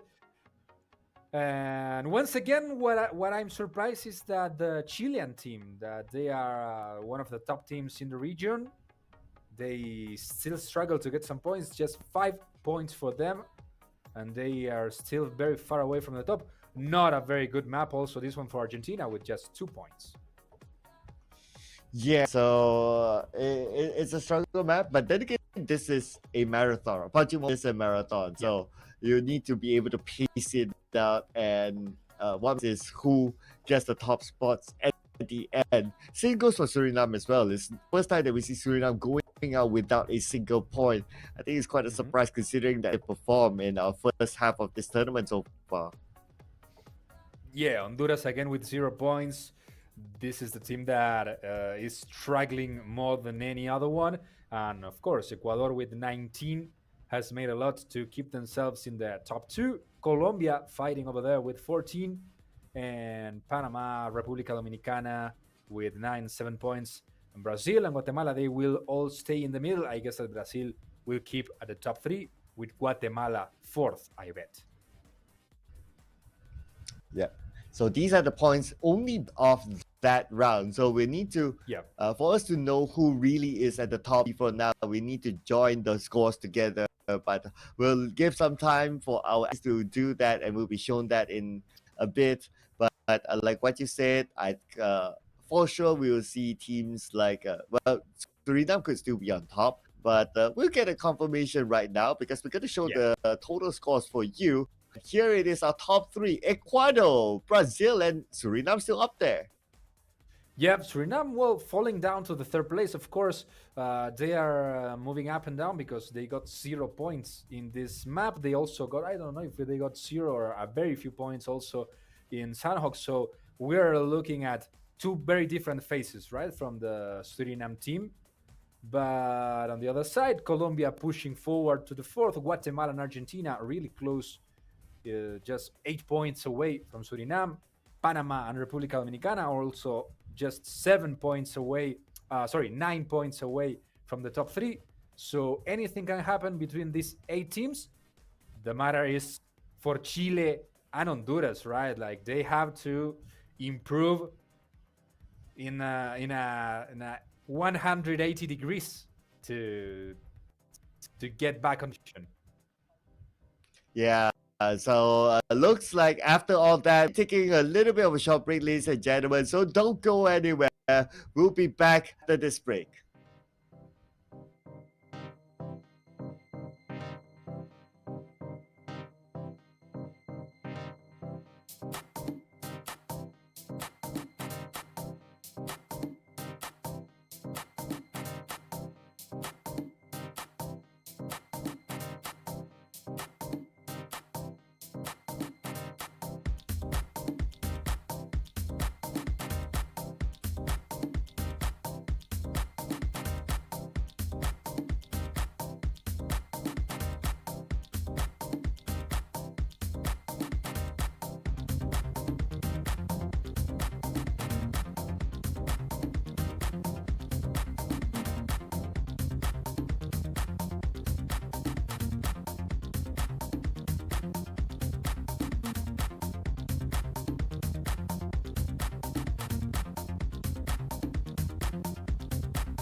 Here we're back after that short break. This is the 15th IESF World Esports Championship America's Qualifiers, together with me, Sir Cloud, and my buddy here, Falbar, and there's 2 more rounds. Really nice. This is a great event for myself. I think that I'm being surprised. The first 2 maps won by Suriname, but in a total opposite direction. They failed in the Sanhok and Erangel's revenge, but instead Ecuador won the other 2. So I'm really surprised that the team of Ecuador also prevailed. Total domination. Yeah, I think they once again made the best at kills, and also of course at overcoming both Guatemala and Panama in the heads up. Ooh, slightly worried for Suriname because they dropped onto a 3rd place, and Colombia and them is just only 5 points difference. So 1 round could change it all. Guatemala, Argentina as well, Panama and Dominican Republic also not too far away. So Suriname in this next round, if they don't be careful, they could be pushed out the top 3. Yep, we still have 1 Miramar and 1 Sanhok to go. And as you can see, between the 3rd and 8th team in the leaderboard, there's not a big difference. I think that the 2 teams that are underperforming, Chile and Honduras, have a lot to perform. But well, I think they should try to get some risk, right? Because like winning, it's only 10 points. So you cannot only focus on winning the map or getting in the top 3. Both Chile and Honduras need to get some points from killings. So let's see if they can make it. Let's see if they can reach the day 2 with a bit more comfortable position, a bit closer at least to the top 5. But in the other way, yeah, it's really open that third spot. But why I speak about the third spot in competition, because I cannot imagine Brazil outside that top three. Yeah, and I mean, so far Brazil in the top three is they're up there without a chicken dinner. No chicken dinner problem for Brazil. And all they did was they focused on getting elimination points, and that's good enough. So Right. it does shows that how much valuable the elimination points are. So like what if other teams could go fearless to just try to take out as many elimination points as possible, then potentially they could go up without a chicken dinner as well. Yeah, in some point of view, Suriname and Ecuador are at the top because of winning both maps they did. But yeah, Brazil is the most regular of the 10 teams facing this America's qualification to the IESF World Championship. So, well, we just have to wait what happens today. We still have 2 maps upcoming, 6 more tomorrow. Everything can happen. We just saw this many times. But well, Brazil is as they are a world leader in esports. Of course, they are the top one by far in our region, so, especially considering that, for example, United States, Mexico, and Canada are not competing in this qualification. So, well, at the moment, of course, Suriname and Ecuador are kind of surprises. But well, even while I was broadcasting, narrating these matches, I forgot that I'm staying at this moment. So in Ecuador, I cannot. I also have to wait for them. Yeah, because you want to get out of the country safely. So you have to give shoulders some support. But anyway, looks like we're going to jump into our next game. We're going to come back onto the dusty map of Miramar. This time the flight path a little bit different. We're going to start from El Pozo up onto Tierra Bronca. Let's go. Let's see how this goes, guys. Ecuador flying at the top of this regional qualifier, heading to the IESF World Championships. $80,000 will be shared in the prize pool of that event that will be happening in Iași, Romania at the end of August. Ecuador trying to confirm a spot over there. They're leaving the plane quite late compared to the other teams. They are the last team. Oh, well, they are also close to Suriname. Ecuador moving to the north, Suriname moving to the south. I can see Panama also with a late jump. And at the first Miramar of the day, we have to wait a lot till getting some clashes, till getting some kills. Let's see how it goes this time. Yeah, it does look like the same scenario as well. And I guess it's because of the main factor is that this is a big map. We only have 10 teams. So that's why there's a lot more space for the teams to really take the time and loot. And I think it's going to be the same case whereby we'll need to wait until stage 4 or maybe even 5 to see the first blood in this map.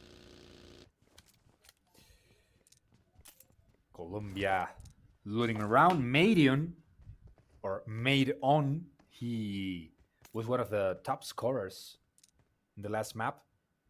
Over 5 kills just for him. Panama around the corner.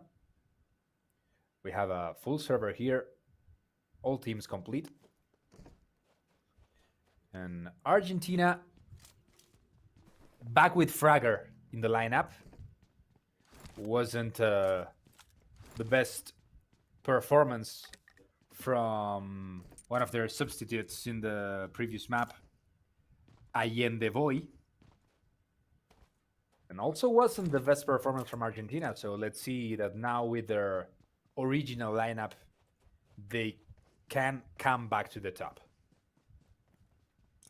Yeah, and most important is for Argentina to also keep Ayala alive, because we've seen the individual performances that Ayala has shown, and so far he has been showing a good individual performance. But then again, he also needs his teammates to really be able to come up to the same performance as him, because at the end of the day, this is a team game. Even if one person performs, the three don't, then it's going to be very difficult. But if we get at least one more person to perform, then at least you got two players who can perform. It becomes a 50-50 sort of probability that they can perform well. Magella was moving around the graveyard. Here, Achilles, also member of one of the top Latin American organizations, as it is Infinity, a team that has professional teams in almost every popular esport in the region. One of the oldest also. The camera back with Argentina. Around the Minas Generales. Argentina that at the moment had one second place as their best performance in this day. Yes, and it happened to be inside of, let's see, Sanhok. I believe it was Sanhok. Yeah. I remember that in the last Miramar, it was quite a difficult round for them because how they needed to cross the road, and there were two teams actually looking at them, so they were in a very tough position. And I remember as well that they had no choice but to give themselves to the blue just to deny the point away. I want to point out something, a fun fact as well. So you mentioned about Infinity being one of the top teams in South America, right? In Southeast Asia, in Thailand, there's also a team called The Infinity, and they are multiple Southeast Asia champions, one of the best teams around. Nice. Well, seems that you ran good. When your name Infinity, you can run to the infinity. Yes, but I believe it's a very, very different team, even a very different logo. But yeah, they still bring like Infinity spirit. So one has The Infinity, one is only Infinity. Yeah. Right.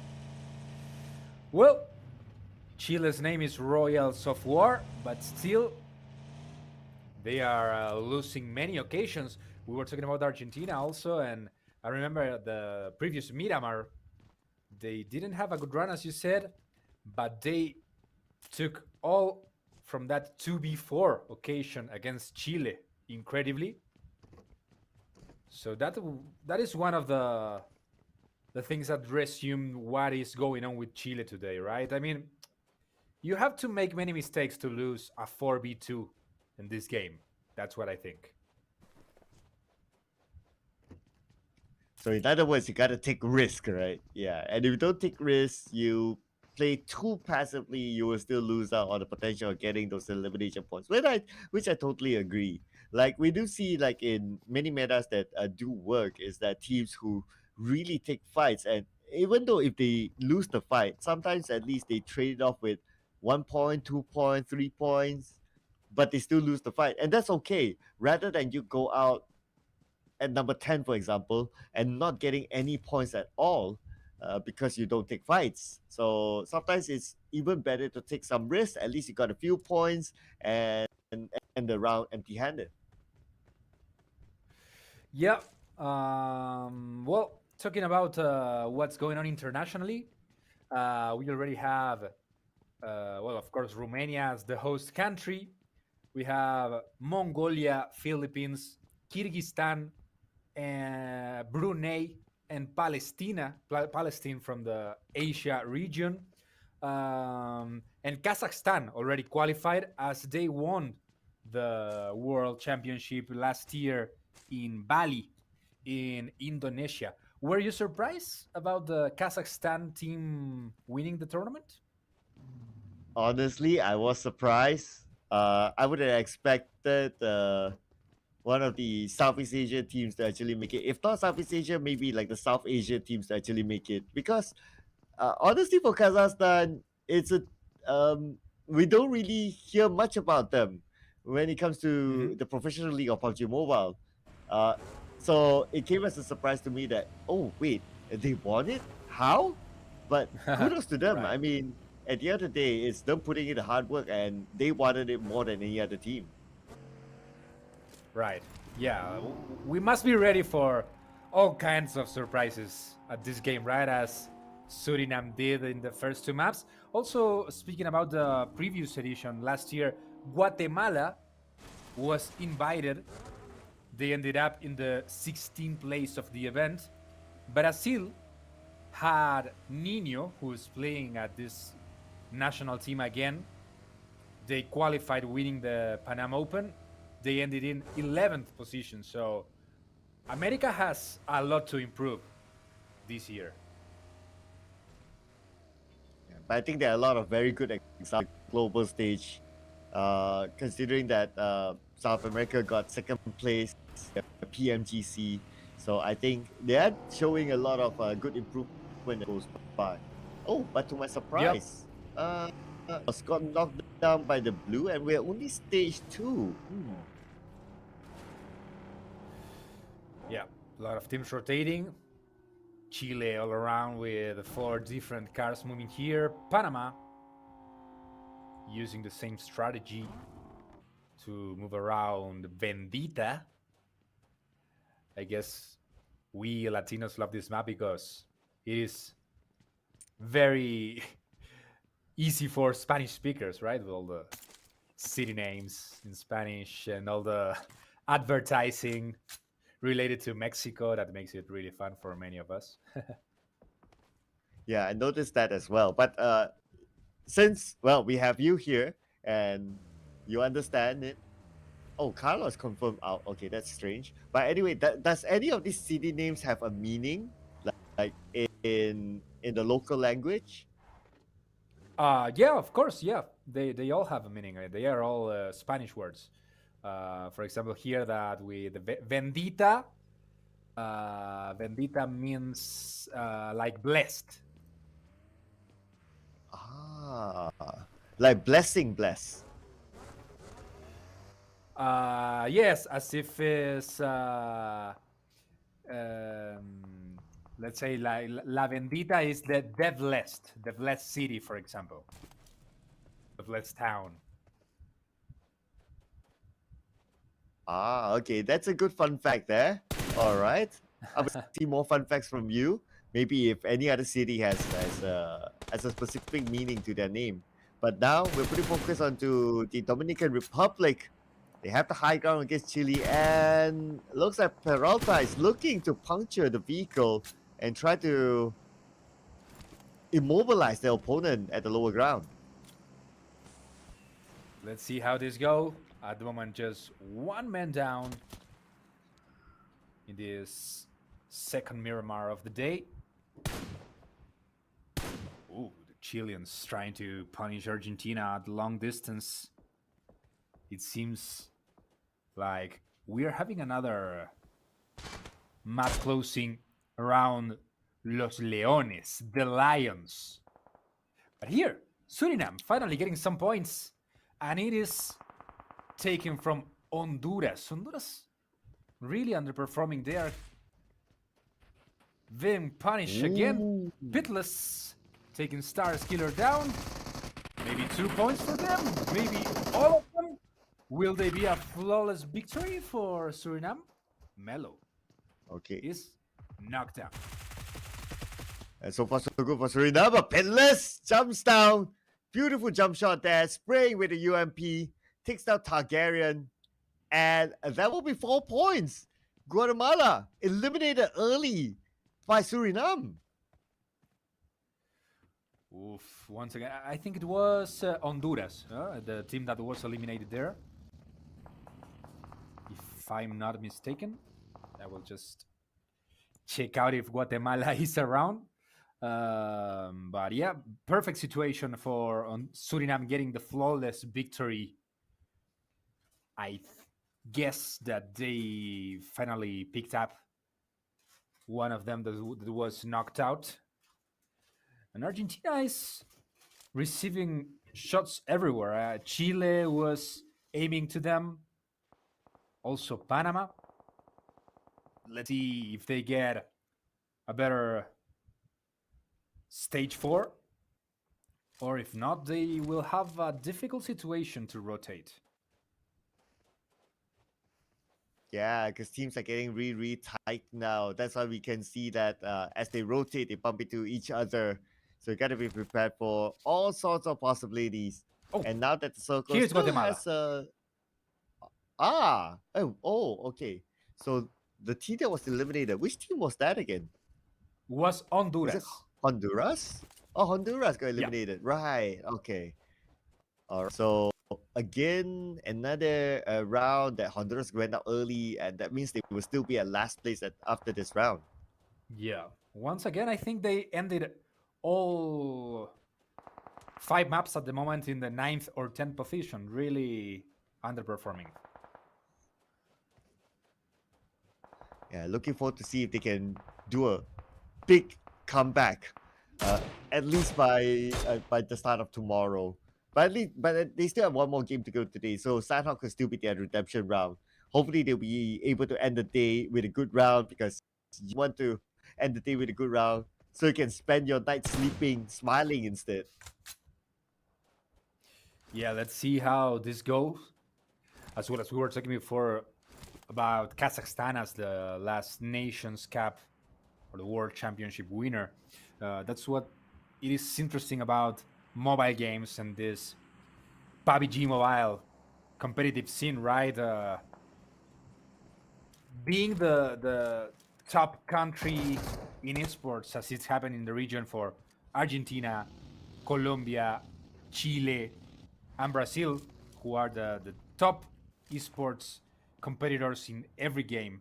Here we're watching Ecuador, Suriname, probably countries that have amateur communities overperforming and fighting for these 3 spots that will be given to the Americas region. Yeah, the 3 precious spots that bring them to Romania. Now, I noticed that Guatemala 2 players have been eliminated, and now we see elimination starting to run back and forth everywhere. Teams are starting to get close to each other. Long range coming in from Artuze tries to secure that elimination point onto one member of Suriname. Should be able to get it, and it's going to be Carlos. Oh no, long range from Suriname will take him out, and that point is going to be secured by Suriname instead. Nice one for Suriname, robbing that kill. Chile still aiming from a long distance to Argentina. And here's that rotation, that moment that Argentina was forced to do.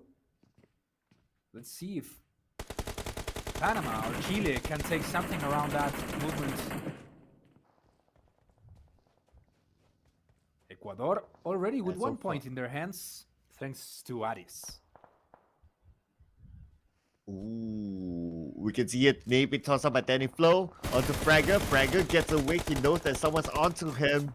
And Dreamsy with the long range putting pressure for the members of Argentina. Argentina trying to get away as well.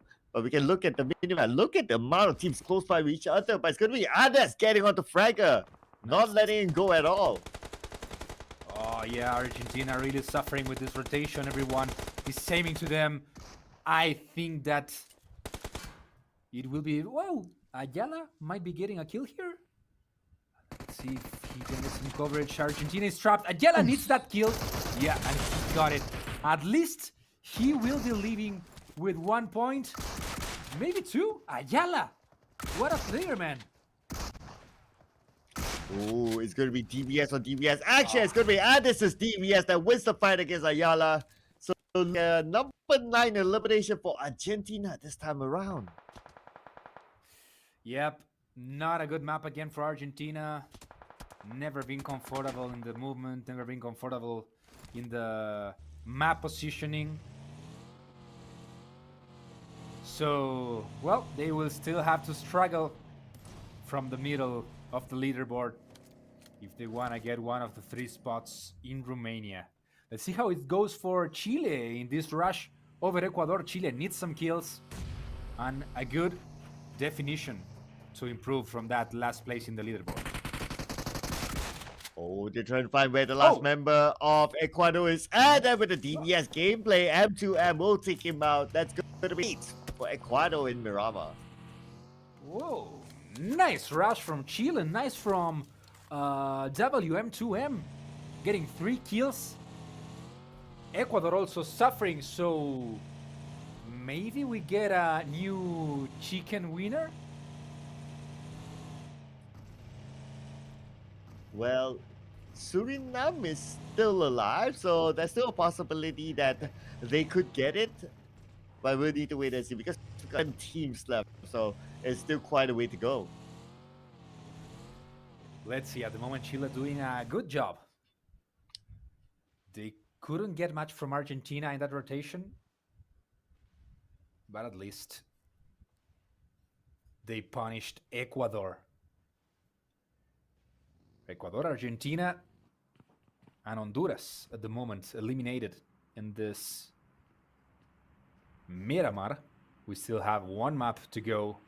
Upcoming next, Sanhok.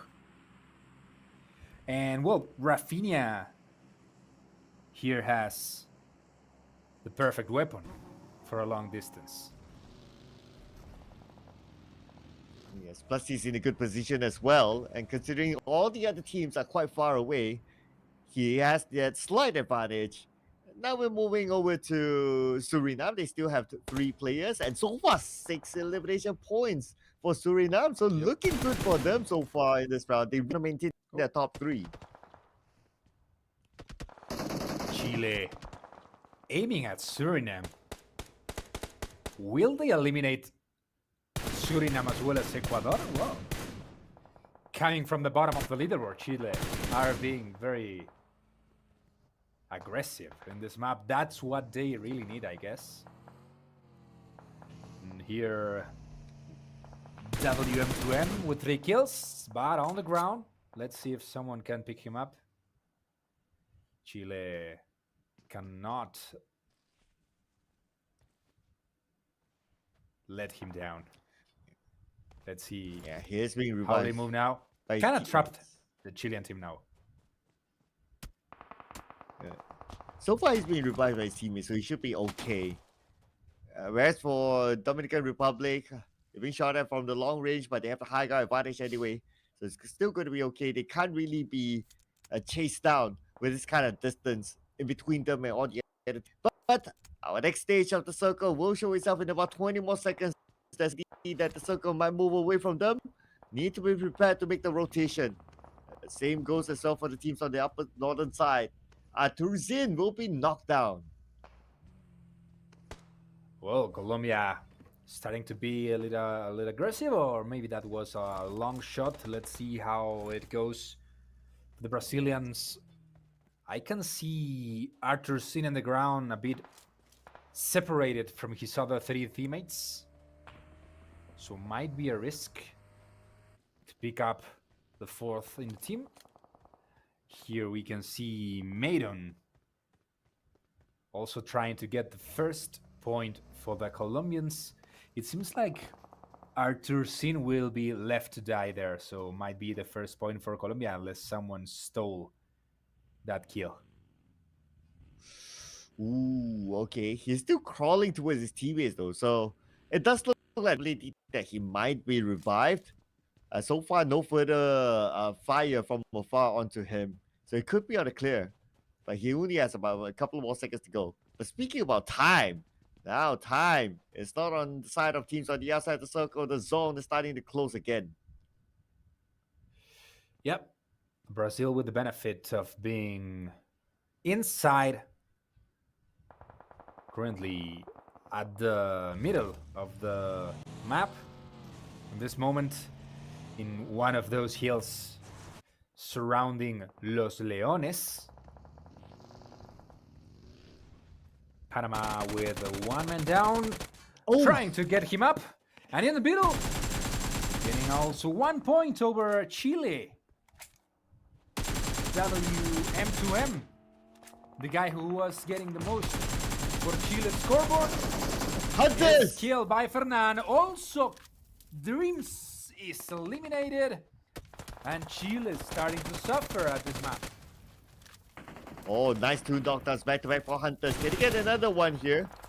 It's buggy enough just to give more extra cover for him, and he's currently in the circle. Hunters is the last man standing for Panama, so it's all on to him to collect those points for his team. Chile, I think they are betting on getting as far as possible with those two players still alive. Guatemala trying to get their first kill also in the map. Colombia couldn't make more damage. They just got one from Fernan. I'm not sure if Brazil finally recovered his fourth. I think they didn't. And Suriname in a very well position at the moment with 6 kills and 3 players still alive. We are close to enter the 7th stage of this Miramar. And once again, with lots of players remaining.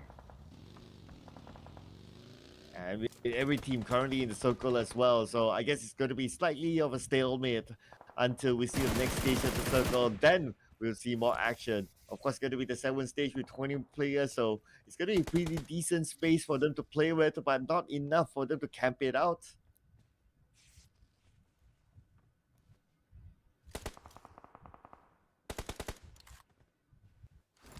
Where will the next stage? Oh, Brazil has the 4th player. They have all their full lineup still alive, so great news for the last winners of the Americas region. Let's see if they still can prevail in the top 3 after this map. I guess they will. But Colombia is still pushing from behind. Suriname once again trying to get some points and to short the distance with Ecuador. Will they still be at the first place? Difficult. Okay, Franco with the DBS from that distance, but it's not really going to work. Doesn't work that way. Looks like we have a task with the Scout L in hand that could work for a medium to long range distance. But Franco is going for the flank. He's coming in for the lower ground and he managed to get a knockdown. Beautifully done. Franco managed to surround Suriname and we got that knockdown. Now leaving Melo alone. Melo will be taken out. What a good flanking move there by Franco. Frank opened up the opportunity for Chile to win against Suriname. 1 kill for each of the Chilean survivors. They are still pushing with 5 now. 5 teams remaining. The Dominicans still with their 4 members alive. Fighting from the distance. Trying to get the top 3. Trying to get closer to the 10 points that will be awarded to the chicken dinner winner. And let's see, what can Colombia do? Also fighting from the distance and from the altitude. Well, Dominican, they do have that really nice high ground advantage against all their opponents. Oh, now Dominican Republic, explosion. Still in full squad though. But looks like we got a knockdown here. And Dominican Republic still in a good position. They're going to stop Colombia from coming in. Colombia with their 4 players really trapped in that zone. They must move on. They will be killed by the zone. Chile also in a very uncomfortable situation, as well as Guatemala. I think that Dominicana and Brazil have the most to prevail on the top 3, right? Ooh, yes, that is a possibility there. We'll tabulate the scores later on, but now we have one team. Yeah, actually 2 teams still on the yellow, and one of it is going to be Colombia. Colombia, arguably the furthest away, but now they have the high ground, so they have access onto the circle. But their next fight will be powerhouse Brazil. Taking the cars, trying to move on. Colombia finding their way. Oh, whoa. Seems like one of the Dominicans fell down in that situation. Colombia trying to enter in another definition. Peralta running away. Panama trying to end with the 2 Chileans that are still alive. Franco in the ground. Rafinha from the long distance is the one who might get that point. And Chile ends in 5th position. Bad luck to these guys. that were really showing a good show in this map. Nice try for them.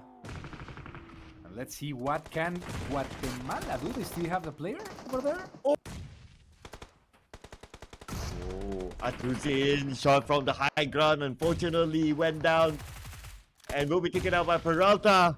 Rafinha gets one for himself as well by taking out McBaden. Looks like the fight in this combat is not over just yet. And now Ratu Boy trying to find a good angle to try and find his opponents. Hopefully able to find a good vision to shoot them down. So far we can see a little bit of a movement here. Fernand waiting on the outside, probably waiting for exit frags from the compound. Chejo finally couldn't keep his head down. He discovered himself and is eliminated with Guatemala in the 4th place. At least they're getting some points, but I don't think that's enough. Colombia here trying to survive with 2 players. Dominicana with 4, Brazil with 4. Here we have the candidates for this Miramar. Will Brazil win the first one? Let's see how this goes. 9 players remaining. Fernand nailed down by Rafinha. And now looks like the high ground advantage is starting to benefit Dominican Republic. They have it onto Brazil, but Brazil, we all know they're quite a powerhouse in terms of firepower. The moment they jump down, it's going to be a gunfight. But they need to get a couple of knocks before they can do so.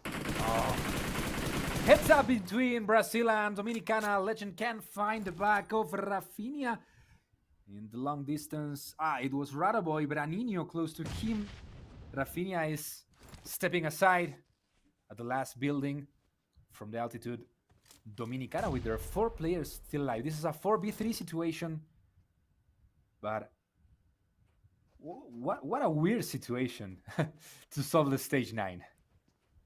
Yeah, I mean, it is kind of strange as well. But I think looking at this kind of so-called weird situation, it does seem that Dominican Republic, they do have the high ground advantage. But Brazil, they have more space, and the knockdown by Ratu Boy. This could be the opening for Brazil. Brazil could secure their first chicken dinner. They just need to take out 1 more. 2 more, in fact. Inactive is down. Peralta is down as well. They're all on even ground. The DPS gameplay from Nino gets a knockdown. Only 1 more left to go. Unless Inactive can pull off a clutch. It looks like it's going to be a clutch for Inactive. Dominican Republic secures the chicken dinner. Amazing definition for this Miramar. The heads up between Dominicans and Brazilians. I thought the Brazilians were prevailing. They were winning the first clashes. The Dominicans were forced to jump down from their position, but still nice clutch for them. And once again, we have the underdog prevailing over the favorites. Brazil have been not able to win the first one. Still, they got a lot of points. Nice try to them, and congratulations to the Dominicans finally ending with the Suriname and Ecuadorian reign. Yeah, but for the second time, Brazil gets the 2nd place finish, so that's not too bad. And they were up there without the chicken dinner, so not a big problem for Brazil. But it's also nice to see like the teams like Suriname, like Colombia, like Dominican Republic actually getting chicken dinners. So they are teams that people don't really talk about, but they still can be up there. Yeah, really, we are seeing some very nice situations for the, well, so-called underdogs, probably the unknowns more than that. But what I would really like to give some credit is for that situation where Brazil had a man down, really step aside from the 3 players in the center. We haven't been able to see how did they manage to recover. I think it was Bruninho, but I think that was very important for what happened at the end. Yeah, it was. I think what really helped as well was, actually, if we think about it, Dominican, they had the high ground. So because of the high ground, they can set up like a few knocks before they actually jump down. And even if they don't set up for a few knocks, at least they know where exactly the position of the Brazil players are, and so that they know that, okay, when to drop, where to drop, and they make the full use of that whole information that they have gathered. Yeah, very well use of that information. Dominicans really prevailed during the whole map. Not only surviving, but getting some kills in the middle phase of this Miramar. So thumbs up for them. Also, well, here we are watching a bit of what Chile did. I think that they were one of the revelations of the most valuable teams. Franquito there, getting some early kills, and getting as much as they could, right? Even when they were just with 2 players alive, they managed to get a few more kills. Yeah, I really like the flag here by Franco. You gotta look at this, right? Like, because of his flag, he went all the way behind. He gets a knockdown to one member of Suriname, and that opened up the entire fight for Chile to actually rush out to Suriname, leaving Melo alone. And when he was all alone, that it was a really, really tough situation for him. And at the end of the day, because of his movement, Suriname got eliminated. Yeah, but also, well, Suriname is one of the other countries that got a few points despite not reaching the end with 6 eliminations, I guess. So that's quite some good points for the leaderboard. And here it's the definition, right? This, Legend was really close here to getting the back of the Brazilian player. He fell. Oh, look how close he was to getting that kill. That would make the definition much easier. But still, they, as you said, they had the information where the Brazilian was, and they had one player to trade. Right? They were 4 against 3, so good job for the Dominicans. Yeah, and they kind of like at some point surrounded the Brazilians as well. But good attempt of a defense by Brazil, which is that they could not secure the points. And yeah, at least at most it was only 1 point that they managed to secure there. But anyway, this was the final moment whereby it's going to be DBS versus DBS. But at the end of the day, the DBS held by Dominican Republic seems to be superior, and they got the chicken dinner on the board. Yeah, it was a really interesting map, this Miramar. I just expect to see how the points ended. How is the leaderboard getting, 19 points for the República Dominicana at the end. Let's remember that for winning, you get 4 more points than for the second. 10 points for the winner, 6 for the second place. That's maybe the biggest difference between them and Brazil. And Suriname getting 8 points that will, for sure, keep them in the top 3. Yeah, but again, I'm not that sure. Dominicana was like 9/10 away from Suriname, so I guess that Dominicana might be getting in the top 3. Yeah, so you can't be sure for now, because I do agree the points there are really, really close. So we can't say that 8 points enough for Suriname to be at top 3. It's kind of hard. We need to wait for the overall scores. Yeah. But what is for sure is that Honduras, another underwhelming performance for them. This time 0 points. Ooh, it's going to be quite a tall order for them to climb if this continues on. Yeah, I think that you must have more than bad luck, right? To, after 5 maps, be in the bottom with 0 points in almost all maps. So I don't know what is happening with Honduras, but this is kind of a mess for that. But let's see how is the leaderboard now after 5 maps.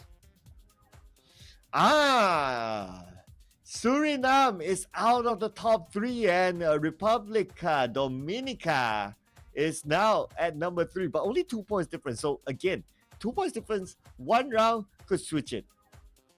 That's nothing. 2 points is nothing. Yeah. It's nothing at this stage. Unless it is the last game, that is something else. But because we still have, including the next round of Sanhok, 7 games to go, it's nothing. It can easily switch. Yeah, but what I'm surprised now is after these last 2 maps for Argentina have been also a mess. It's kind of weird to see Argentina in the 8th place with just 28 points. They are almost 20 points away from the top 3. So I hope they can do their best in the Sanhok that is coming, as well as it was their best at the moment when they ended in the 2nd place. Chile just pushing a bit more and relegating Honduras by themselves at the bottom of this leaderboard. And Guatemala, right? Guatemala does that. They are almost reaching the top 5, top 6 in every map, they're having no kills, and having no kills is something that will keep you far away from the top three at least.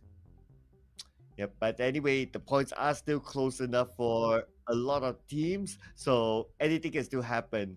But we'll be jumping into our final game very, very soon. And our last round is definitely going to be inside of Sanhok. So early on, we saw a very tough circle inside Sanhok. But Yeah. for the next round, I don't know. I'm the type of guy that I like to see tough circles. If we given a good circle, it's like, boring. Give us another hard one. I want to see that inside of Sanhok. Well, let's see what happens, but I think the leaderboard, at least for the format we are facing in this event, is showing that getting the late game is not enough, right? You have to make some kills. That's the real difference here. Look at Brazil, who's still at the top, and they just finished in the second place for the first time in today. So, well, Ecuador, the biggest part of their points came from those 13 they got in that. I guess it was Sanhok or Erangel. I'm not that sure now. But well, that is what many teams are lacking, right? Guatemala, Panama, they are getting some late definitions, but they are not getting enough kills. So let's see how can they still adapt to what is going on at this event. We are facing now the sixth and last map of the day, and I'm sure that all the teams want to come back tomorrow with the best position. Yeah, they want to be as close as possible to the top three, so they don't put themselves too much pressure, especially when it comes to maybe like the last game or something like that. Or you still want to play the last game with the opportunity of going still to the next round, rather than the last game doesn't matter anymore because the points is just too far. So if any catch up were to be done today, right now, this next game is a must. If not, at most, I give you the first game of tomorrow. Yeah, I agree with that. So let's see what happens, right? With Sanhok, it is a map that, being the smallest one of the three we're having here, might give a bit of opportunity to those that are a bit aggressive. It's very difficult to be conservative here because how to say, the lack, the randomness might always be a part, right? So you must have confidence. You must go to that clashes, go to get as many kills as possible. Then let's see who can take advantage of that, as Chile tried to did in the previous map. I think that getting 5-6 kills, as Chile got the last Miramar, was better than all they did being conservative in the first matches. Yeah, even if you be conservative, doesn't mean that you cannot be eliminated. So there's still that opportunity. So that's why you might as well take your chances. When you take your chances, at least you stand a chance of getting elimination points, and you don't go out empty-handed. So it's a marathon, right? So as long as like that round may not favor you in terms of the circle or something like that, so at least you still get a couple of points, and that is good enough. And then you look forward to the next round. Rather than you go on 0, and the next round will be even more tougher for any team who got a 0 at that round. Yeah, that's for sure. That's for sure. We have 3 slots for this region. I guess that it's still quite open. We have, I mean, at least 6 teams really close to that position of getting their passport to Romania, where at YASI, at the end of August, we will be having the IESF World Championship with $80,000 at the prize pool to be shared. So that might be the shot of their life for most of the players here. And well, you cannot take this for granted, right? You must do your best at this Sanhok that is upcoming. Yes, you have to. You want to end the day well at the end of the day. Because if you don't, well, it's going to be like, 12 hours of rest and you're still thinking about it. But let's jump into our final game, ladies and gentlemen. So it's going to be none other than the Sanhok. Let's go, Sanhok. Let's see what happens here. Well, just the plane is crossing right from the south to the southwest over the Alpha camp, and not much of the island been covered by the flights. So let's see how all the teams distribute around these islands. Argentina really struggling during these last few maps. Let's see how they manage at this Sanhok, where they already ended in the second position. Yeah, Argentina, a team that did show some promise, especially with Ayala's performance, but unfortunately not able to really pop it off just yet. But now inside of Sanhok, let's see who will take home this final chicken dinner for today. And it will be interesting to see if the circle actually goes on the opposite side of the flight path. And looking at the circle, my guess is that the circle is on the main peninsula, somewhere on the bigger island. Let's see if we can get a full view of the map and how are the teams distributed. Ecuador, at the moment, facing the top of the leaderboard along Brazil. But Ecuador have to thank two chickens during today, while Brazil had a more regular journey, right? They got a lot of kills, probably the best team of the day. Let's see if they can make it here in Sanhok. Also, for them, Sanhok was probably the worst map at the moment. Mm. The same goes for Honduras as well. I wonder what Yeah. would they need to do to really get back up. My only thought is that just try to avoid all the fights and try to survive as long as possible. Aim for survivability instead of try hard to get the elimination points. So I guess that's our best bet for now because so far the win rate for them in terms of taking fights is it's very low. Yeah, they are losing most of the clashes, not even getting kills. So I'm not sure if the problem for Honduras is their micro gaming, like not moving well enough individually, not aiming, or it is also a matter of decisions making. I guess both. Yeah, you got to get both on point such a game that can be really punishing if you don't get it right. Yeah. Because like in this game, yes, you can be revived by your teammates, but if you get taken out entirely, you need to wait like maybe half an hour, up to half an hour for the next round. So you don't want to be in that kind of position. And I always say that PUBG Mobile is a very punishing game if you make the wrong moves. Well, we lost a player before starting. We're playing with 39. Let's figure out who's the nation that are facing this round with just 3 players. Colombia making some early contact, it seems like, with Ecuador over there. Oh, Maiden! Hmm. This guy has a really good aiming. I don't know, Sir Cloud, if do you think that on PUBG Mobile it is easier or harder to control the recoil in a long distance? Um, as compared to the PC version. Right. Right. Honestly, I feel the PC version is the recall is crazier.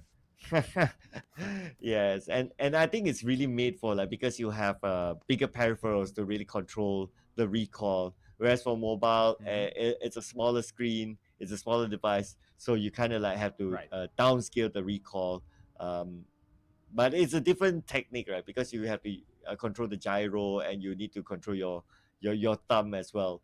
But for the PC version, the recall is crazier because you have bigger gadgets to try to control the entire ecosystem. Where here we have the Dominican Republic, actually the last map winners. That is a team that is playing with 3 players. So really bad Ah. luck for the Dominicans facing the last map of the day. Oh, what a shame because they just got off a chicken dinner Yeah. and they're looking so good. Um, hopefully, even with this trio team, they're still able to still live up to it. Yeah. That's a shame. Something that I'm noticing from the mobile version, you cannot run over a teammate, right? You can crash with your car to a teammate and you are not damaging him. Ah, yes, that's right. So the only friendly fire Okay, that is in PUBG Mobile is if you toss a nade or a molly. That's it. good. Other than that, there's no Nice. friendly Okay. fire. Yeah, we already saw a friendly fire knocking out with a with a frag grenade. Yeah, that's the only one. So you can pretty much go like trigger happy if you go into a fight, or you can just spray past your teammate into, well, maybe a smoke or whatever else, right? And that's absolutely fine. You can technically you can use your teammate as a human shield. Right. Yeah, I know this. I noticed that also in the previous map where the Colombians did that crazy run over from their cards over the Argentinians. But well, let's see what happens here. A few seconds for the stage 1 to close on. Not many contact. The player that Colombia took down from Ecuador was picked up, so still no enemies down. Yeah, we are still at the full players in the lobby. But I think if I remember correctly, it's also a similar situation. Or maybe not. Maybe in the previous Sanhok, I think there was like one early elimination and that's about it. But I Mhm. guess that's also dictated by the circle, since this circle is kinder than the first Sanhok circle that was in Camp Alpha. So with the kind of circle, well, naturally you get teams play a little bit more kinder as well. Well, the Dominicans trying to figure out how to move on with just 3 players instead of 4, but they won't have to risk much because they are just in the center of the stage 2 and with some altitude in their favor, so good situation for them despite losing 1 player before starting. Argentina seems to be always in rotation, always playing from the sides of the map. Let's see how they manage it this time. Yeah, we can see like no clash of rotations as well.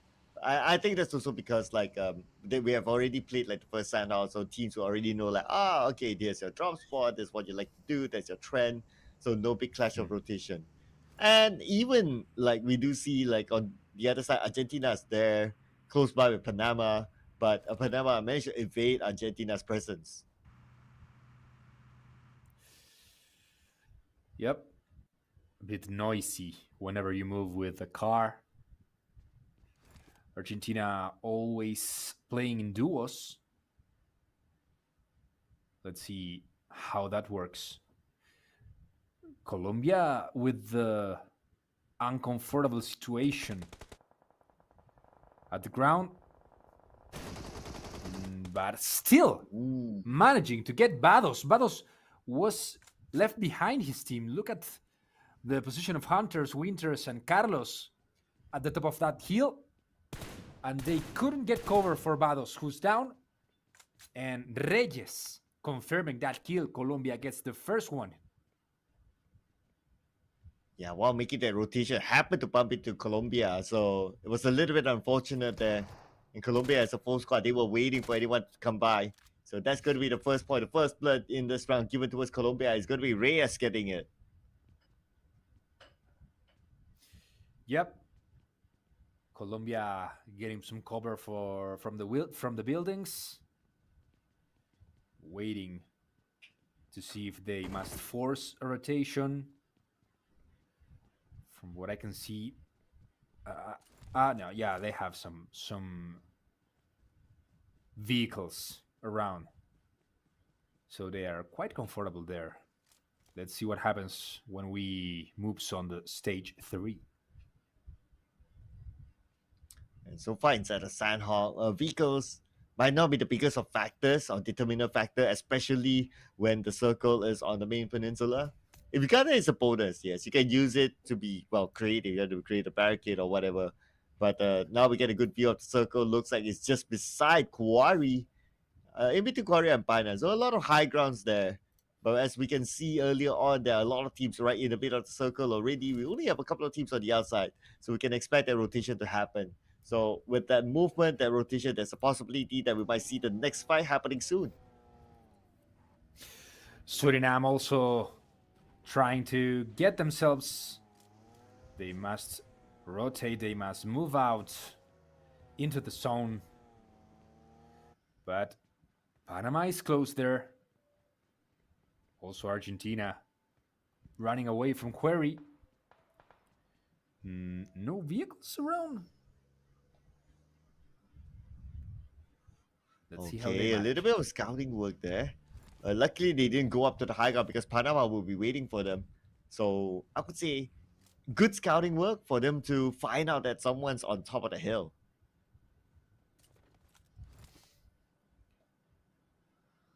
Colombia also on the move. Stage 3 wasn't for them. But, well, as they got a kill from Panama, they know that Panama knows where they are. But it seems like they are more entertained with Chile around, so lots of enemies in the radar for the Dominicans and the Panamanians. Yeah, Chile just right beside. And I guess we are approaching stage 4 though. So stage 4 is where we normally expect that fights will happen, especially in a smaller map like Sanhok like this. So with teams starting to get closer and closer to each other, I would definitely expect stage 4 to be all-out warfare between these teams. Yep. The best is yet to come. Last map of the day, and here is Octi knocking Keio. He will get isolated with that tree covering him. At the moment, 10 teams in America fighting to get the 3 spots at the IESF World Championships. This is PUBG Mobile. I hope you guys are enjoying it as much as we do. Tomorrow we will be back. Just check the IESF social medias to get your local time. Let's see how Chile do it here, right? They already got 1 kill in the hands of Franco, and they need to win a lot of points.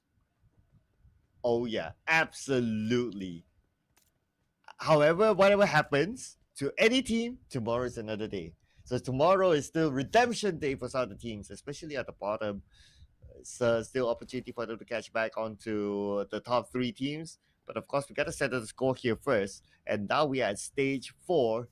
Considering that we are still 10 teams, maybe it's also because like all these teams, they happen to be in the circle. If we get a good visual, I think it's a kind circle because it's just right next to Quarry. So no really big hardships for these teams, making these teams comfortable at where they are currently. Yeah, moving around the marsh.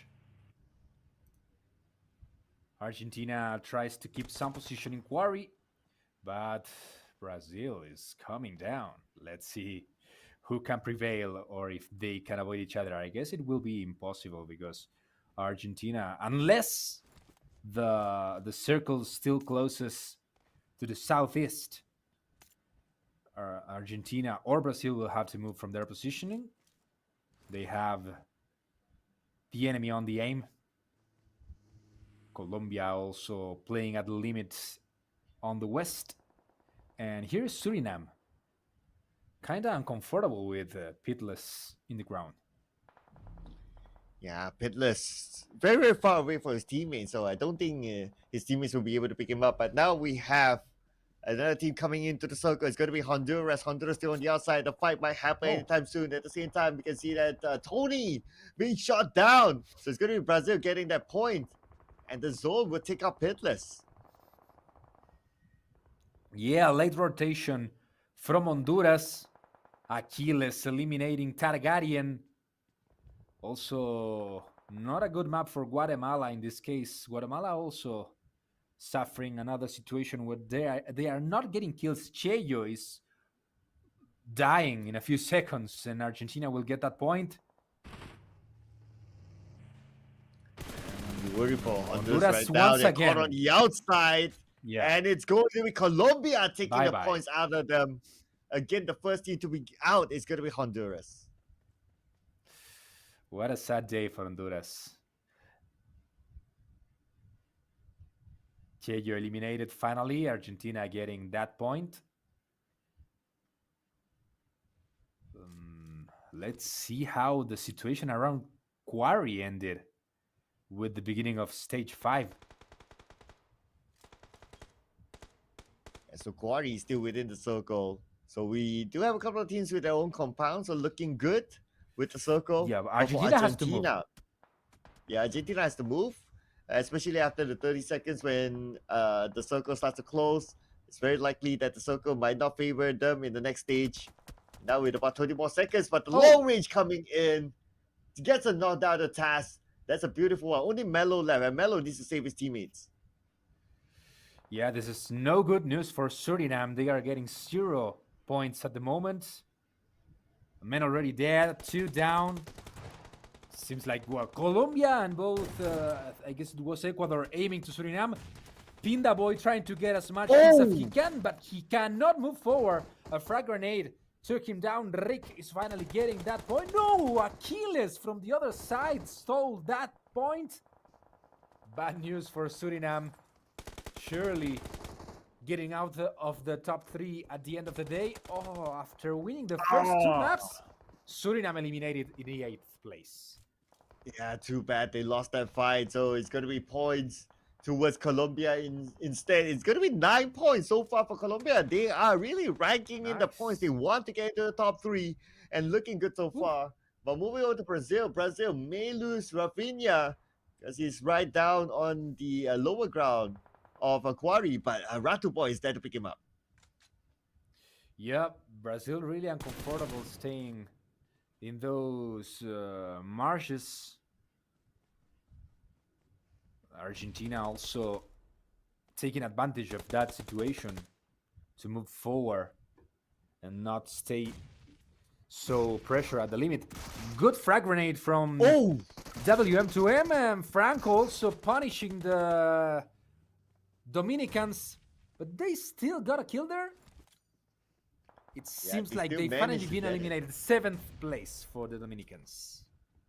Exactly, they still managed to get it. That was a good move there, using the windows to their advantage. But now we move over to, this is going to be El Clasico, Argentina versus Brazil. Yeah. Reminds me of World Cup all the time. And Molly tossed into the building. And now he needs to move. Ayala waiting for the right moment, but the Molly is actually not inside of the shack. So he has still space to work with. Brazil really trapped there, but Rato Boy gets the kill over Fragger. Argentina losing the first player. Branino on the ground. 3 versus 3 between Argentina and Brazil. Argentina going there. Yeah, nice frag grenade from Ayala. But, Chile is here. And Remais on the ground. Chile enters this South American battle. This South Cone clash between Argentina, Chile, Brazil. Oh, no! Octi, what happened there? Octi committing suicide. What just happened? Ayala is the last one from Argentina. He naded himself. There's a disaster there. Ayala will be taken out by Rafinha. Looks like they are starting to fall apart. Rafinha goes in, but from the long range, we can see that M2M putting pressure on the other side as well. And Chile wants to take advantage of whatever that's happened there. And right now, Chile sees the action happening, and Chile looks like he will try to take advantage. Rafinha gets a knockdown. Once again, Franco being the hero for Chile. He got 4 kills there when it seemed like Brazil was trapped and Argentina could take advantage. Well, Chile, kind of saviors for the Brazilians. They eliminated Argentina. They move on with a few kills. Chile pushing forward, trying to be part of the top teams of the day, doing these last few maps. Where's Ecuador? Ecuador not being part of the action at the moment. Just 1 kill for them, but all their 4 players remaining. Ooh, all 4 players remaining here for Chile as they start to move in. Ecuador has a compound, so they'll be okay to stay put there. We're waiting for the right moment for other teams to come and challenge them. And looks like we see that there's another elimination happening. And Carlos, what just happened to him? He got eliminated by the zone. Yeah, but we were looking for the Clásico between Argentina and Brazil, and finally, Chile is the owner between the South Con nations in this map. 3 teams remaining, all 4 players from Chile, all 4 players from Colombia, and all 4 players from Ecuador. What a definition. Oh, but the nade! Oh, Dallas naded himself. What happened? We're getting multiple self-nades happening left and right here as Dreamy Z needs to retreat back. The circle does not favor them. And look at the circle. It goes into the compound where Colombia is at. Colombia at the moment with 9 kills. They're getting a lot of points here.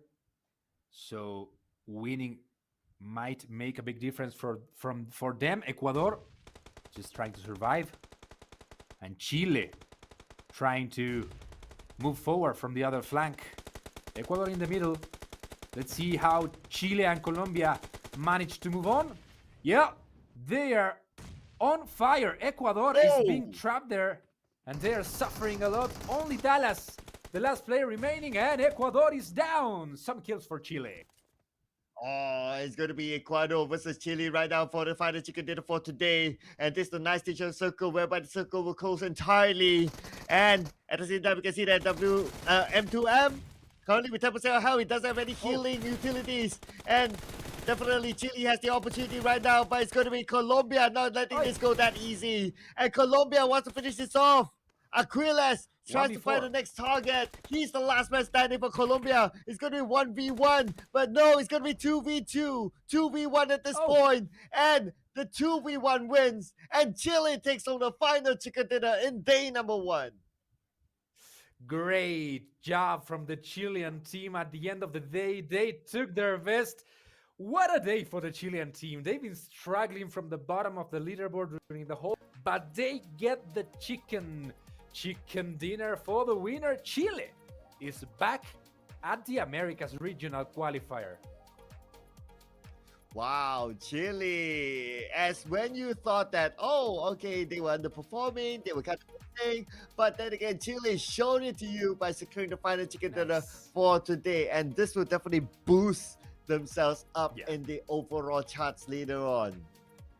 What a show from Chile in these last 2 matches. What a show from Franco. I think he is the top scorer for Chile, the most valuable player for them, the hero, the one who's been pushing them, even in situations when Chile were with just 2 players alive, trying to get the last points possible. He has been there, and well, I think that this is the reward Chile was looking for today, right? After a totally forgettable first half of the day, during these last 3 maps, they get the best. And well, I'm looking for the leaderboard of how Chile is finally placed. Yeah, who knows? This could be their start to the momentous run to make their comeback into the top 3. I'm sure Chile would have asked for, or they would have wished that there's more games to play because they already got this chicken dinner. But, well, it is what it is. It's only 6 games today. We'll play the rest of the 6 games tomorrow. And here are the highlights from the previous round. And it started off with all these teams being fairly quiet. I think it's because everyone starts to know what their kind of trend is. And from then onwards, when we reach the stage 5, stage 6 circle, we see fights happening everywhere across the map. Yeah, the most interesting thing after this Sanhok is that both Ecuador and Suriname and Brazil didn't get much points. So I'm pretty sure we have a very closed table for the top 5 teams fighting for those 3 spots. Of course, tomorrow we have 6 more matches, and with Chile, right, coming from the bottom after this win, we can expect anything from them tomorrow. So this has been one of the most close definitions, right, with 3 full teams in this last stage. Look at that. Ridiculous. Yeah, and when you talk about like Suriname, like during the start of the day, right? Like putting yourself up there, yes, very very early on is great, but at the same time, the trade-off is that you'll be targeted by other teams, and it does seem that Suriname did suffer from that towards the second half of the day. So I wonder how far are they from the top 3. Shouldn't be that far. There should be still opportunity for them tomorrow. So I'll be looking forward to see if Suriname can really do the comeback again. But comeback, speaking of a comeback, Chile with this comeback, wow. Yeah, Chile with a bit of luck here in this heads up with Colombia. They were kind of comfortable in one of the buildings, staying inside the zone, and Colombia was pushed over that. Still, both Colombia and Chile have been able to share Ecuador's bounties. So good for both. I think that Colombia got as much as they could during this last map. So let's see how the leaderboard ended. This was a really fun day. Can't wait for tomorrow. Yeah, I can't wait for tomorrow as well, because by the end of tomorrow, we'll definitely crown the top 3 teams who will represent the South American region in Romania. But now it's going to be Chile with 23 points in the bag. So that means they got themselves 13 elimination points in that round, followed by Colombia with 17 points. And then there's a huge gap between Colombia and Brazil, with Brazil only getting 6 points.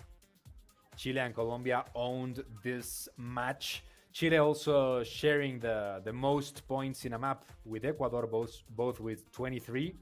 I'm surprised a bit by Brazil getting 6 points, but well, nice for them. And well, kind of bad luck for Argentina also getting 5 points when this was looking as a good map for them. But well, Chile appeared and they took everyone. They ran over everyone. Yeah, it felt that. I do agree. It felt that there is more points that Brazil would have collected, but I guess at the end of the day, it's going to be 6. But anyway, let's check out the overall scoreboard, and that's going to be the most important part of our tournament so far. And the top 3: Brazil, Ecuador, Colombia. Nice from Colombia. They got some very important points in this last Sanhok. So just 10 points anyway away Dominicana for fighting for the first place. Brazil and Ecuador really tight over there in the top. And well, Suriname still with some chances. They are just 9 points away from the third place. Chile a bit with some hope, right? 13 points away. And well, the hardest part comes for Argentina, Panama, and Guatemala. But nothing that winning tomorrow the first map can't avoid. Wow. In 6 rounds, only 2 points for Honduras. I mean, they really need to work out something tomorrow. They really need to work out a miracle if they want to climb up to the top 3. I don't know what else that Honduras can do at this point. I get that in the opposite. All the other 9 teams will be looking for Honduras tomorrow. Oh, I had to break it, but it does feel like Honduras is in a very big trouble now. Yeah, it seems like they are 3 points for the rest. So I hope they can improve or solve any matter they had today. But yeah, it seems like they are kind of a price for the rest. They will be hunting Honduras, I'm sure, because those points are very valuable for all the other 9 teams. So, well, let's see what happens tomorrow. We have a really interesting journey to tomorrow. Also, tomorrow we are starting a bit earlier, so less time to take a rest for the players. Yes, less time for them because we want to know very, very quickly who will be our top three. But anyway, ladies and gentlemen, that is all for day number 1 of the 15th IESF World Esports Championship America's Qualifiers. It's been a pleasure to be broadcasting this, and thank you so much as well, Faba, for being with me. Thank you so much, everyone who has been watching. Don't forget to join us again tomorrow for day number 2, as we will crown the top 3 who will represent the Americas onto Romania in the next stage. My name is Sir Clark, together with Faba. We'll be seeing you again tomorrow. Bye.